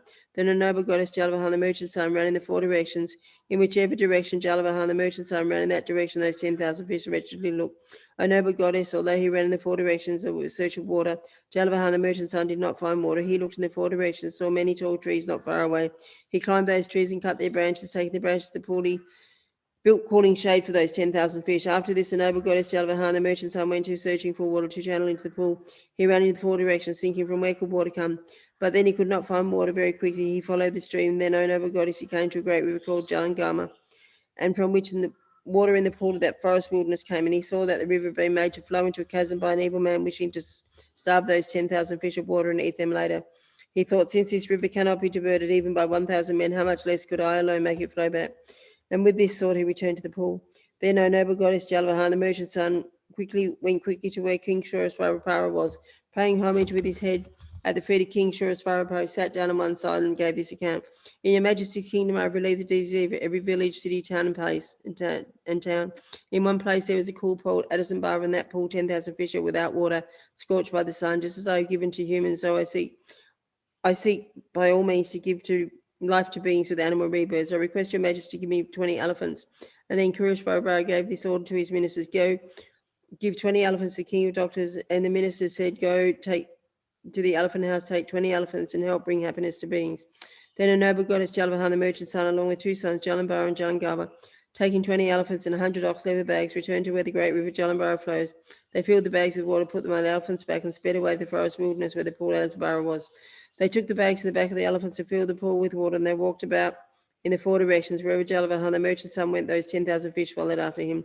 Then a noble goddess, Jalavahana, the merchant's son, had this thought: why are these 10,000 fish following after me? Then it occurred to him, no doubt these 10,000 fish are tortured by the fire of hunger and are seeking food from me. I should give them food. And then a noble goddess, Jalavahana, the merchant's son, said to his son, Jalambara, O son, ride the fastest of all elephants and quickly go to my home. Bring this message to your grandfather. The merchant say, Grandfather Jalavahana, whatever food may be ready in this house for parents, brothers, sisters, male and female servants or workers, make it into one packet and put it on Jalambara's elephant and send him quickly to Jalavahana. Then the boy Jalambara rode the elephant and went fast, running to his father's house. He relayed the message to his grandfather in detail. And the boy Jalambara put the foal on the elephant's back and returned to the pool as and Baba. Delighted to see his son Jalavahana receive the food, and he chopped it into pieces, threw it into the pool, and thus satisfies those 10,000 fish. Then he had this thought: another time from a bhikshu in the forest solitude, recruiting Mahayana texts, I heard that anyone who hears the name of Tathagata Ranashikan, time of death will be reborn in the highest state, so should teach a profound teaching of dependent origination and pronounce the name of the Buddha Ranashikan, the Tathagata, fully enlightened one. However, at that time, the views of beings in Jambavipa were divided into 2. Some liked and believed the Mahayana, while others despised it. Then Jalavahana, the merchant's son, at that time stood knee-deep in the water, purposely and solemnly cried, I prostrate to Buddha Ranashikan and Tathagata, fully enlightened one. And when Tathagata Ranashikan was training in the Bodhisattva deeds, he made this prayer: at the time of death, whoever in 10 directions hears my name, may they transmigrate from their world and be reborn in the heaven of the 33. There may they be equal among gods. Then Jalavahana, the merchant's son, expounded the Dharma and the way to those beings in the animal state. As this exists, this arises. Because this is produced. Thus, due to ignorance, karmic formation arises. Due to karmic formation, consciousness arises. Due to consciousness, name and form arises. Due to name and form, 6 sense forces arise. Due to the 6 sense forces, contact arises. And due to contact, feelings arise. Due to feelings, craving arises. Due to craving, grasping arises. Due to grasping, existence arises. From existence arise aging and death, sorrow, lamentation, suffering, unease of mind, conflict, and strife. In this way, this great aggregate of suffering comes into being. Furthermore, it is this way in the cessation of ignorance, karmic formation ceases, and likewise through the cessation of this great aggregate of suffering. Having given this Dharma teaching to those being in the animal state, or noble goddess at that time, at that moment, Jalavahana, the merchant's son, returned home with his son Jalambara and Jalangava. Then at another time, after feasting and drinking the great festival, Jalavahana, the merchant's son, lay intoxicated in his bed. At that time, at that moment, a great omen occurred. As night came to an end, and those 10,000 fish died and were born equal among the gods of the 33. The moment they were born, they had thought this thought: by reason of what virtuous act to be born among the gods of the 33? And the answer arose in their minds: in Jambavipa were 10,000 fish, and while we were in that state, animal state, Jalavahan, the merchant's son, satisfied us with water and food. We were also given the Dharma teaching on the profound principle of dependent origination. He pronounced to us the name of Ratnashika and the Tathagata, vertical enlightened one. By reason of this cause and condition, we were born among the gods, and we should go to where Jalavahan, the merchant's son, is and make offerings to him. Then those 10,000 sons of gods disappeared from among the gods of the 33 and went to the house of Jalavahan, the merchant's son. And that time, when Jalavahan, the merchant's son, lay sleeping in his bed, those sons of gods placed 10,000 pearl necklaces on his head. They placed 10,000 pearl necklaces on the soles of his feet. They placed 10,000 pearl necklaces on his right. Placed 10,000 pearl necklaces on his left, and they rained down a great shower of divine mandarava flowers and mahamandarava flowers. They placed divine symbols, and the sound of these symbols woke up the people. Jambavipa, Jalavahan, the merchant's son, woke up too. Then those 10,000 sons of gods arose into the sky, having rained down a shower of divine flowers and other regions. King Surasvara as well. They went to Addisambhava, the forest pool, and scattered there a great shower of divine mahamandarava flowers. Becoming invisible in that very spot, they saw back to the divine abodes. There they frolicked in the 5 sensual objects and enjoyed themselves, delighting in what pleased them. They experienced great glory and good fortune. Then as day broke and Jambavika, King Surasvara saw these omens, and he asked his astrologer, the chief minister, "Why did those signs appear last night?" They said, "May it please your majesty to know, in the house of Jalavahan, the merchant's son, there rained down 40,000 pearl necklaces, cascades of divine mandarava flowers." King Surasvara said to the ministers, "Sirs, with kind words summon Jalavahan, the merchant's son." The astrologers and senior ministers went to Jalavahan's house and said to Jalavahan, the merchant's son, "King Surasvara has asked for you." Then Jalavahan, the merchant's son, together with the senior ministers, went to King Surasvara. The king asked Jalavahan, "Last night such omens occurred. Do you know the reason such omens appear?" Then Jalavahan, the merchant's son, replied to the king Surasvara, "Do your majesty certainly. They were omens for the death of the 10,000 fish." The king said, "How do you know?" Jalavahan said, "Your majesty, let my son Jalambara go to the pool to see whether those 10,000 fish are alive or dead." And the king said, "So be it." Jalavahan, the merchant's son, said to the Jalambara, "Son, go check whether the 10,000 fish in the pool at Addisambhava are dead or not dead." And then the boy Jalambara went quickly to the pool at Addisambhava and saw that those 10,000 fish were died. And they saw that there had been a great shower of divine mahamandarava flowers as well. And he returned and said to his father that they are dead. As soon as he heard those words from his son Jalambara, Jalavahan, the merchant's son, approached King Surasvara and gave these messages in detail. "Your majesty, I beg you to know the 10,000 fish died and were brought among the gods of 33. It was through their power and my power too that there were such auspicious omens last night. At my home there too rained down 40,000 pearl necklaces of divine mahamandarava flowers." Upon hearing this news, the king was delighted and full of joy. And then the Tathagata said this, "The noble goddess Bodhisattva Samachaya, noble goddess, if you think King Surasvara brother at that time at that moment was another, do not see it like that." Why? Because Dandapani, the Shakti at that time, at that moment, was a king called Surasvara Prabha. O noble goddess, if you think that the merchant Jadandhara at that time, at that moment, was another, do not see it like that. Why? Because King Shuddhadana at that time, at that moment, was a merchant called Jadandhara. O noble goddess, if you think Jalavahana at that time, at that moment, was another, do not see it like that. Why? At that time, at that moment, I was a merchant's son called Jalavahana. O noble goddess, if you think that the wife Jalambagaba that time at that moment was another, do not see it like that. Why? Gopa, the Shakya daughter, at that time at that moment was a wife called Jalambagaba. At that time at that moment, Rahula was his son called Jalambara. The noble Ananda was the son called Jalangava. A noble goddess, if you think that those 10,000 fish were others at that time and at that moment, do not see it like that. Why? At that time at that moment, those 10,000 sons of God, such as Valantara, Tetaraja, were those 10,000 fish who are satisfied with water and excellent food, and to whom I gave the profound Dharma teaching on the principle of dependent origination, pronounced the name of Ratnashika and Tathagata, the Aha, fully enlightened one. By reason of that virtuous cause, they have come here and received the prophecy of supreme and perfect enlightenment. Furthermore, because they have listened to the Dharma teaching with intense joy, aspiration, supreme joy, and reverence, they have all received prophecies and names. And noble goddess, if you think that the forest goddess at that time, at that moment, was another, do not see it like that. Why, O noble goddess, at that time, at that moment, you were that forest goddess. On these counts, O noble goddess, let it be known that while revolving in cycles existence, I have fully ripened many beings towards full awakening and received the prophecy to supreme and perfect enlightenment. This concludes the 17th chapter on the previous lives of Jalavahana fish disciples from the King of Glory Sutras, the Sublime Golden Light.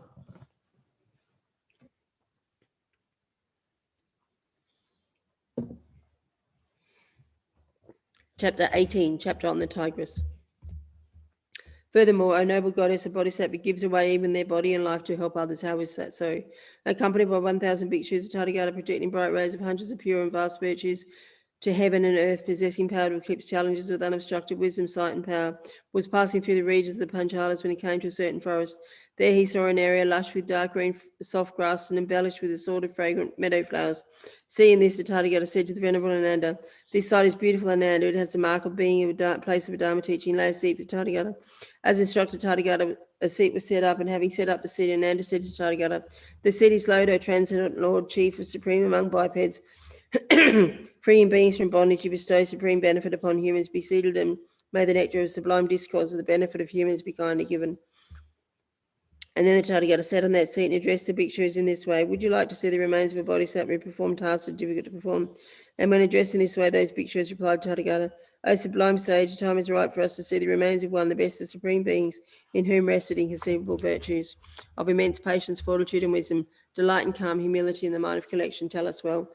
And then Tathagata struck the surface of the earth with his hand, his palm as soft as a newly bloomed blossom, lotus, and marked with the thousand-spoke wheel. As soon as he struck it, the earth shook in 6 ways, and there arose a stupa made of silver, gold, and jewels. And Tathagata said to the Venerable Ananda, "Ananda, open this stupa." Heeding these instructions, the Venerable Ananda opened the stupa. Inside he saw an urn covered with gold and inlaid with jewels and pearls. Having seen this, he said to Tathagata, "O transcendent Lord, there is an urn made of gold." Tathagata said, "Open these 7 urns." Accordingly, he opened them. He saw relics whose colours were like snow and white lily. Seeing this, the Venerable Ananda said to Tathagata, "O transcendent Lord, there are relics." Tathagata said, "Ananda, bring here the relics of the great being." Then Venerable Ananda took those relics and brought them to Tathagata. Taking the relics to the 1,000 bhikshus and holding them in his hand, the Tathagata addressed them in this way: "Here are the bones of one endowed with excellent virtue and supreme intellect, humility, meditation, delight, through patience and sublime fame, one who continues to strive for the wisdom of his enlightenment, intelligence, possessing steadfast, joyous perseverance. He always delighted in giving." Then the Tathagata said this to the 1,000 bhikshus: "O bhikshus, offer homage to the Bodhisattva's relics, fully charged with ethics and virtue, which are a field of merit and extremely rare to see." Then, their heart filled with aspiration, those bhikshus paid homage to the relics with hands folded in reverence. Then their hands folded, Venerable Ananda addressed the Tathagata in this way: "The Tathagata transcendent Bhikshu has risen above the world and is venerated by all holy beings. How is it that the Tathagata venerates these remains?" And the Tathagata replied in this way: "The Venerable Ananda, it is because these relics and I quickly await to peerless and supreme enlightenment. Ananda, formerly in a time long past, there was a king called Maharatha who possessed chariots, wielded great power, and defeated opponents through unobstructed might and strength. He had 3 sons who were like sons of gods: Mahapranada, Mahadeva, Mahasattva. One day the king went to a park for sport, and drawn by the enchanting qualities of the park and wishing to find flowers, princes ran about and entered the great Shvanagurma forest. As the princes ran about, their attendants were dismissed and they went their own way. Princes entered the thick 12 forests, a fully protected forest reserve. There Mahapranada spoke to his brothers: "My heart is overwhelmed by fear. We might be killed by wild beasts. Stay close," Mahadeva said. "As for me, I have no fear, but I am anxious I might be separated from my loved ones," Mahasattva said. "Here in the forest, solitude acclaimed by seers, I am not anxious, nor have I fear. This heart of mine is greatly overjoyed in the hope of finding opportunity of vast and great benefit."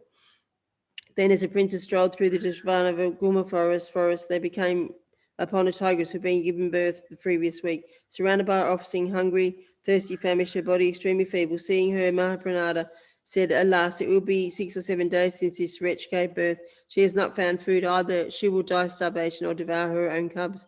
To this Mahasattva said, "What is the food of this wretch?" Mahapranada said, "Here they say that fresh meat and warm blood is suitable for tigers, bears, hyenas, and lions." Mahadeva said, "This wretch, her body tortured by hunger and thirst, has little life left. She is extremely feeble and cannot look for food. Who would sacrifice their life to save hers?"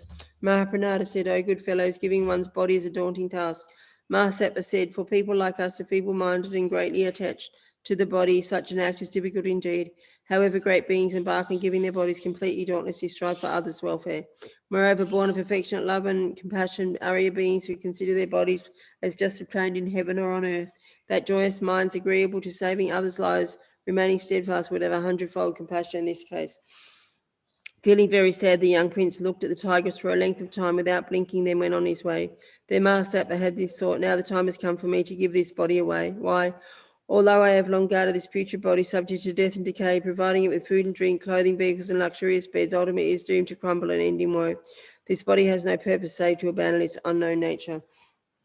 Furthermore, since it is wholly impure, I will not endure. Now I should use it for a noble end. Thus it shall be for me like a boat crossing the ocean of death and rebirth.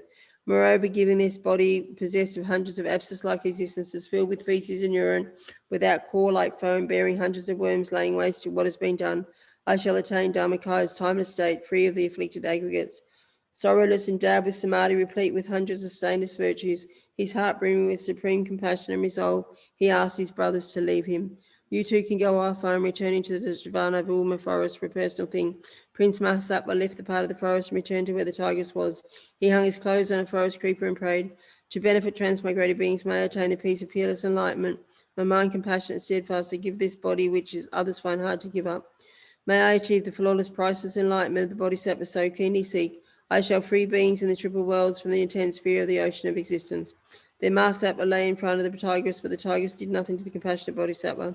The bodhisattva thought, alas, she is too weak and incapable. He rose up in search of a sharp weapon and did not find one. Taking hold of a strong branch of bamboo stick, 100 years old, he cut his own throat and fell down before the tigress. When the bodhisattva fell down, the earth shook in 6 ways like a boat pounded by the winds amidst the sea. The sun, as if caught by Rahu, did not shine with its rays. Flowers mingled with divine perfumes, and powders fell. Then a certain goddess, her mind overwhelmed with astonishment, praised the bodhisattva.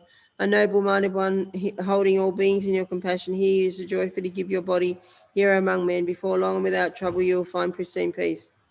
That tranquil, supreme state, devoid of birth and death's pain, then licking the blood-stained body of the bodhisattva, the tigress reduced his body to bones without flesh and blood. Feeling the earth, Mahaprana said to Mahadeva, the way the earth with its seas greatly shook as far as the oceans in all directions.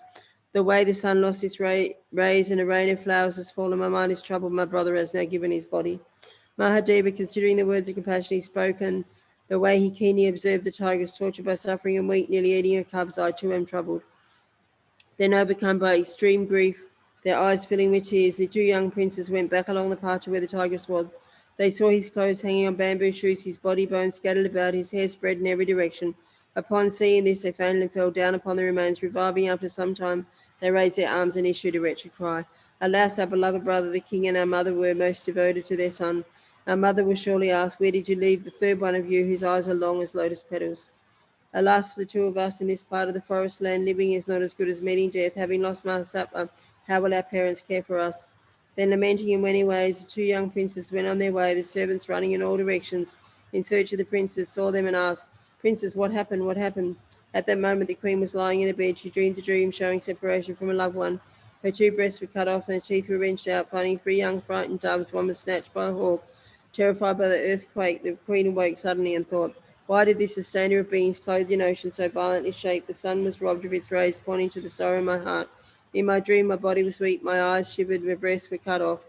I wondered if my sons had gone to the forest to play sport. Ah, well. And as the queen sustained these thoughts, a maidservant entered distressed and spoke to the queen. Mother, the princes attend in search for the prince. It is heard that your beloved son has perished. And when she heard these words, with trembling heart and eyes filled with tears, the queen approached the king. Lord, I have heard that my darling son has perished. The king too was distraught. Trembling heart, he said, I've lost my beloved son. To give solace to the queen, the king said, Good queen, do not grieve. I will immediately search for our prince. He set off. He saw a gathering of people crowding about, and the king saw the 2 princes approaching from afar. Upon seeing them, the king cried, The princes are coming, but not all 3. Alas, with agony, one grieved of a son. The joy of gaining a son for a man does not equal the pain of losing a son for another.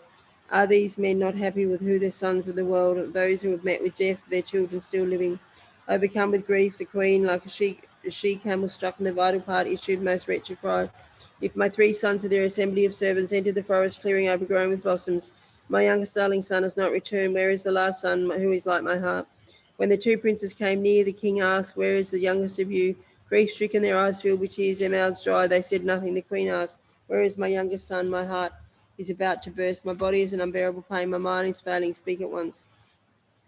Then the 2 sons told what had occurred, and upon hearing it, the king and queen became senseless. When they regained their sanity, they wept pitifully and went to that place. Seeing the bones without flesh, blood, or muscle, and the hair scattered about, and the king and queen fell to the ground like trees blown by the wind. The priests and ministers witnessed these events and refreshed and revived the bodies. The king and queen assailed the Malaya sandal. Upon reviving, the king arose and cried this lamentation. Alas, beloved son, affectionate and jovial, why have you gone so quickly to death's domain? Why has death not come to me instead? Never have I felt suffering greater than this. With bedraggled hair beating her chest, the queen too wailed pitifully. She writhed on the ground as does a fish thrown into dry land, a female buffalo deprived of her young, she-camel whose offspring has perished. Alas, who was crushed and scattered on the ground, my darling son, this lotus most loving? Which enemy of mine on this earth today has slain my son, charming in eyes like moonlight face? Alas, when seeing the best of son slain upon the ground, why does this body not collapse? The heart of mine is clearly made of iron. It does not crack in the face of matchless pain, tragic pain. Today, my dream, my breasts were cut with a sword, my teeth wrenched from my mouth, and today my darling son is no more. Just as the one of three doves was I held was snatched by hawk, today surrounded by three sons of death has seized one. Alas, the fruit of my evil dream has come to pass. Then the king and queen lamented in many ways, surrounded by a large crowd. They bare themselves of ornaments, paid homage to the remains of their son, and laid his remains in this place. And Andrew, if you think the young prince called Mahasapa at that time, at that moment, was another, do not see it like that. Why, at that time, at that moment, I was the young prince called Mahasapa, Ananda, even before I wholly free of ignorance, hatred, and desire, I saved beings from suffering of the hells. Now that I am free of weakness and arrived at enlightenment's perfection, how much more would I wish to free all beings? In this way, for the sake of just one being, I have happily remained in the hell realms. For eons I freed beings completely from the cycle of birth. With the most excellent of hearts, I have helped all beings to perform numerous different dawning tasks. And Tathagata at the time pronounced these verses. While seeking supreme enlightenment, I gave my body for many eons. Just as I became king or prince, so I completely gave my body. As I recall my past rebirths, once there was a king called Maharatha, who greatly generous son called Mahasapa the Sublime. And Mahasapa had two brothers, Mahapranada and Mahadeva by name. These brothers ventured into a thick forest and saw a tigress tortured by hunger. Agonizing with Mahasapa's compassion for this being, so famished is this tigress with hunger and thirst, she will surely eat her own cubs. Thus I shall offer my body to her. Mahasapa, the son of Maharatha, saw the famished tigress and her cubs with compassionate thought to save them. He fell down the mountain slope. The earth with its mountains shook, scattering various flocks of birds and terrifying herds of deer. And this world remained shrouded in darkness. Mahapranada and Mahadeva, his two brothers, looked for him in this great forest. Failing to find Mahasapa, they mindlessly ran about, overcome by grief, their hearts filled with pain. They wandered about the forest, tears streamed down their faces as they searched for their brother. Mahapranada and Mahadeva, two young princes, came close to the spot, and their weak tigress lay. They saw the tigress and her cubs, the tiger mouths covered with blood. On the ground were a few drops of blood, some bones and some hair were scattered about. When they beheld the earth stained with blood, the minds of the princes were ruined. Without thought, the two princes swooned and fell to the ground, their bodies covered with dust and with dirt. Their entourage of attendants, too, crying lamentations, were overcome with grief. Swiftly sprinkling water upon them, with arms upraised, they wept. The beloved queen, the mother who bore him, sat in ease in the palace, accompanied by 500 women. The moment he fell, milk streamed from her breast, and immediately turned to blood. Her body and limbs were racked by sharp pain, as if they were pierced by pins. Deeply distressed, she was pierced by the arrows of sorrow. Her heart flooded with grief, she approached the king, wretched, weeping before the king. She said this to King Maharatha: "Listen to me, king of lord of humans. My body burns with the fire of grief. Milk flowing from the tips of my breasts immediately oozes blood. My body stinks as if pierced by needles. My heart is next to bursting. Such are the signs I shall not my sins succumb again as the fate of my children. Be compassionate, give me my life. Today in my dream I saw three young doves. One dove was my young son, sweet and kind, was snatched by a hawk in that place. The sorrow of such dreams has entered my heart. My mind is scorched by distress. Such is the fate of my sons. Before long I shall come to grief. O compassionate one, give me my life." Having spoken, the chief queen fainted and fell to the ground. Her mind was senseless, deprived of memory, and her thoughts failed. Upon seeing the sublime queen faded and fallen on the ground, the whole crowd in that palace too wept and wailed in pitiful voices. At once the Lord King was overcome by the loss of his son. His ministers and tenants too were set to search for the princess.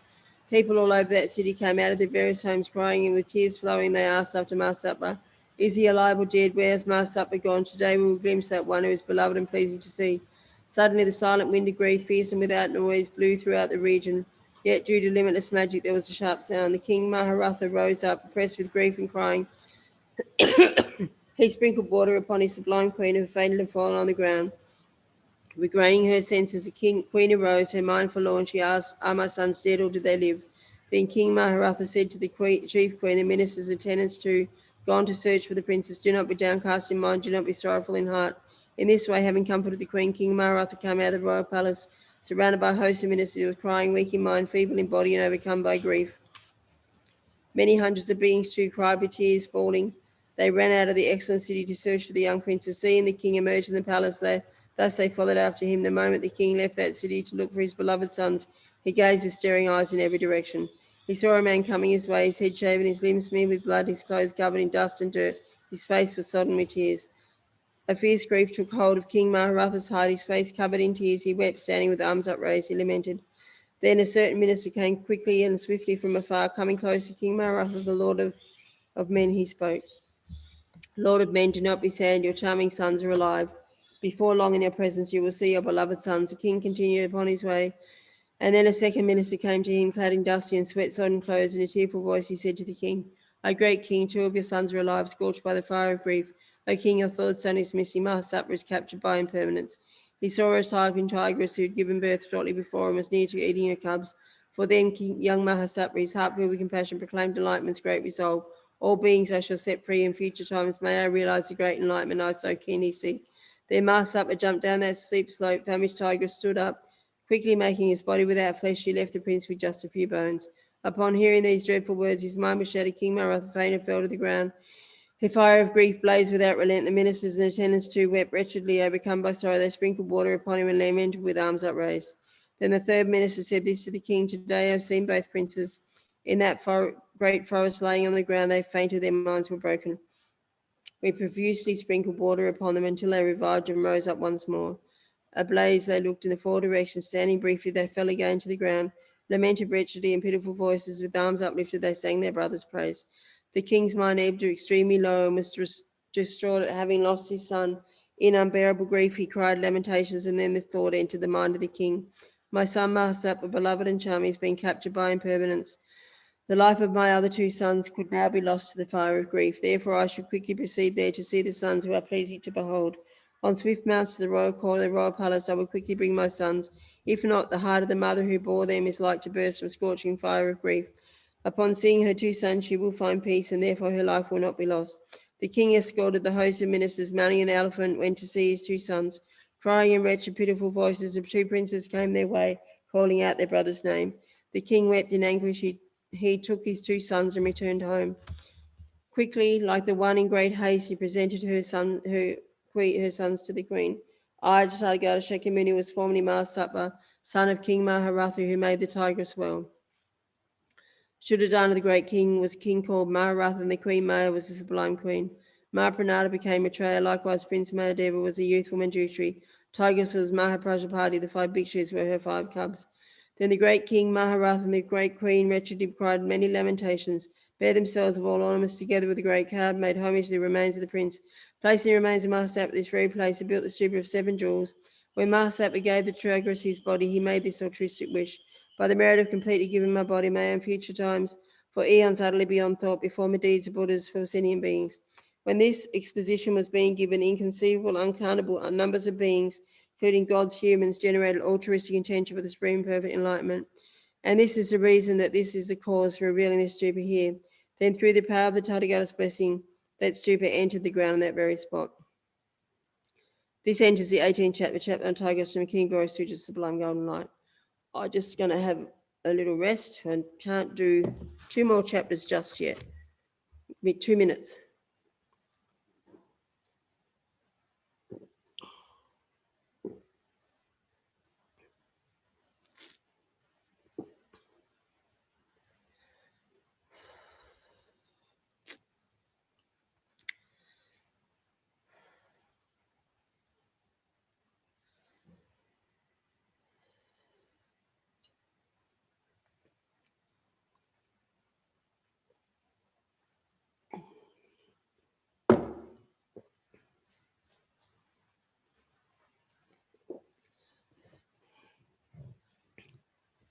Okay, chapter 19.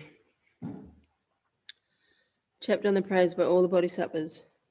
Then those hundreds of thousands of bodhisattvas approached Tathagata Sivana Dana Karakuta, paying homage with their heads at the feet. Tathagata Sivana Ratna Karachatrakuta. And they stood to one side. Having stood to one side, the numerous hundred thousands of bodhisattvas folded their hands in reverence, praised Tathagata Sivana Vara Nakara Chatrakuta in these verses. O conqueror, your body resembles refined gold, for its glory presence possesses a golden hue. You are golden like golden king of mountains, a white lotus seers features of gold. Sublime major marks adorn your body in full. Sublime minor signs embellish your body parts. You are brilliant and possess the fine splendor of gold, utterly pristine, serene as the Lord of mountains. You have the voice of Brahma and Brahma's melodic sound. You roar the rumbling song of the lion, at that of the dragon too. Your 60-fold melody echoes and resounds. Conqueror, your melody holds cuckoo and peacock songs, utterly without strain, spotless and immaculate with glorious light. O Conqueror, marks of hundreds of virtues adorn you. Your ocean wisdom is supremely flawless and pristine, Conqueror. Like Samaria, you are endowed with every virtue. Supreme compassion for the welfare of beings, you are the supreme bestower, peace upon the world. Granting the state of tranquility beyond death, O Conqueror, you expound the highest sublime truth and usher the serenity beyond suffering.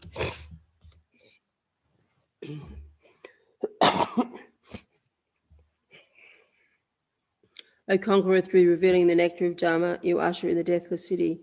An abode of peace, you are the source of everything serene. O Conqueror, you free migrating beings from suffering and liberate creatures from an ocean of misery. You place them well upon the path to peace and give happiness to every being. Nothing can be found that is comparable to the sage's ocean of virtue and wisdom. Possessing compassion for beings laden with life, you have powers of love, perseverance, and skill. There is none among beings, even among gods, who in many thousands of millions of eons can fully explain merely one drop of virtue from the ocean of your supreme qualities. Taking a single drop of your ocean of virtue, I have sated many, some only in brief. By whatever merit I've thus gathered, may beings touch supreme enlightenment. This ends the 19th chapter on the praise of all the bodhisattvas, King of Glory, Suture, Sublime Golden Light. Chapter 20. Praise to all the Tathagatas. Then indeed the Bodhisattva Chiriketu rose from his seat, placed his upper robe over one shoulder, knelt his right knee on the ground, folded hands in reverence toward the Tathagata and praised the Tathagata. Lord of sages, you are glorious, adorned with thousands of enchanting virtues. You possess the marks of hundreds of merits. With your sumptuous complexion, you appear supremely serene. As 1,000 suns shining forth with dazzling light, blazing with myriad rays, you are engulfed with light, resplendent with colour like jewels of blue and white. Gold, lapis, copper, and dawn crystal light, you pulverize Sumeru, the Vajra king of mountains. You illuminate tens of millions of worlds and soothe their fierce suffering. You satisfy beings with supreme peace. Your complexion and sixth sense powers are bright and beautiful to behold. Your form is joy for beings constantly see. Enchantingly beautiful, your hair, the color of a peacock, shine as a lotus filled with bees. You are adorned with virtue of pure compassion. You've gathered sublime merit through concentration and love. Possess the sublime minor marks in many colors. You fulfill beings with all happiness. Beautified by enlightened seven wings, you are adorned with virtues such as samadhi. Giver of well-being, all peace and happiness stem from you. You are richly adorned with an array of profound virtue and shine vividly in 10 million of pure lands. Gloriously radiant like a flower's glowing light, you resemble a full solar orb in the sky. Endowed with all virtue, as is Mount Sumeru, you are magnanimous in every world sphere. Like cow milk, conch, white lily, or the moon, white as pristine snow, the rows of teeth are lovely in your mouth. The king of geese is graceful in the sky. The precious treasure hair in the center of the horizon of your serene moon-like face curls to the right, stunningly beautiful. Like lapis or the sun amidst the sky, bright with light. This ends the 20th chapter on praise of all the Tathagatas of the King Glory Sutra Sublime Golden Light. Chapter 21, the concluding chapter. Then at that time, at that moment, the noble goddess Bodhisattva Samachaya praised the Tathagata. Homage to the Buddha who is possessed of an utterly immaculate mind and presides over an utterly flawless Dharma. Perfectly knowing existence and non-existence, his sublime mind is freed of evil karma's path. How amazing the Buddha's splendor is boundless, how amazing is like the ocean of Mount Sumeru.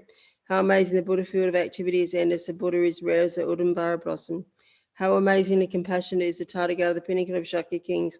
A son among lords of many has expounded such a sublime sutra as this in order to nurture and guide all beings. With his senses serene, the Tathagata Shakyamuni has entered the city of peace, most sublime. So profound, calm, and pure is your concentration, you abide the victorious Buddha's domain of experience. The way the bodies of Shravakas are empty, the most sublime bipeds dwells in emptiness too. All these phenomena are empty by nature, those lacking empty nature are not found at all. Unwavering and steadfast, I remember the conqueror, always I am anxious to behold the Buddha. Fervently and incessantly I pray to glimpse a fully enlightened Tathagata Son. Constantly planting my knees on the ground in sorrowful thirst, I long for the conqueror. In a pitiful voice, I sob for the leader, deeply thirsty for Sagata's sight, I remain. As I incessantly blaze with anxiety's fire, bestow upon me the cooling water of your sight. O Buddha, act for me with compassion, grant the boon of your appearance, for I suffer with thirst for your sublime form. Satisfy me with the water of your compassion. You are the refuge of all beings, including the gods. Thus the bodies of Shavakas are empty, all beings of nature are like in a dream, and space in the nature of space, an illusion, a mirage, and the moon reflected in water. O Buddha, you are endowed with the great empty. Then Tathagata rose from his seat and spoke in a Brahma voice. Excellent noble goddess, excellent again to you. When Tathagata spoke in this way, the Bodhisattva led the noble goddess Bodhisattva Samachaya, the daughters of gods such as the noble goddess Sarasvati, hosts of goddesses such as the noble goddess Shri, divine kings such as Vajravana, the whole assembly and the entire world of gods, humans, Asuras, Gandharvas, Kanaras, Maharajas, and so forth, rejoiced and greatly praised the speech of the Tathagata. This ends the 21st chapter, the concluding chapter for King of Glory Sutras, Sublime Golden Light. King of Glorious Sutras, called the Exalted Sublime Golden Light, is completed. Okay, so I had the Sangata Sutra out. There was a motivation on page 116, and then actually 118. So there's just after you finish. So when you finish reading the sutra, visualize that the sentient beings you have been reciting the sutra to are all liberated from the causes of suffering. Their causes of delusions are purified and they all become enlightened. So we dedicate the merit to all sentient beings and then rejoice. Rejoicing in this amazing feat of reciting the King of Glory Sutras, the Sublime Golden Light. May this be a cause for us to give rise to uncontrived mind of enlightenment and the wisdom realizing emptiness, ultimately to attain the state of enlightenment. May we use that state of enlightenment to free all sentient beings from their suffering and lead them to that state by ourselves alone. So rejoicing, reciting sutras for these extensive benefits is how the Bodhisattva Samantabhaja practiced, using extensive visualizations. And the dedication on 119, may the kindness of the Buddha as embodied within this wondrous sutra fill the hearts of all beings and turn them all to virtue. Just as this sutra has existed for many centuries until now in the world only to benefit, may the Buddha Dharma remain for eons more to bring comfort and aid to all. May the supreme jewel bodhicitta that has not arisen arise and grow, and may that which has arisen not diminish, but increase more and more. Thank you, everybody. Thank you for staying. It's a big one, that one. It's long, yeah. The names are long as well. Yeah. Pardon? Half? No, the whole lot. The whole lot. How do I open this, mate? Make them talk. Mute. Oh, I don't know.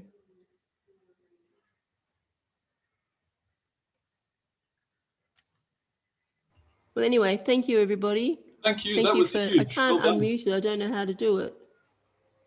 Can you unmute yourself, Ross? I am unmuted, but I can't. don't think you can hear me.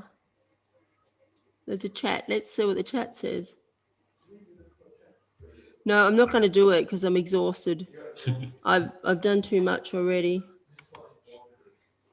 Well, it's only half an hour anyway. So Kartson will do his little talk.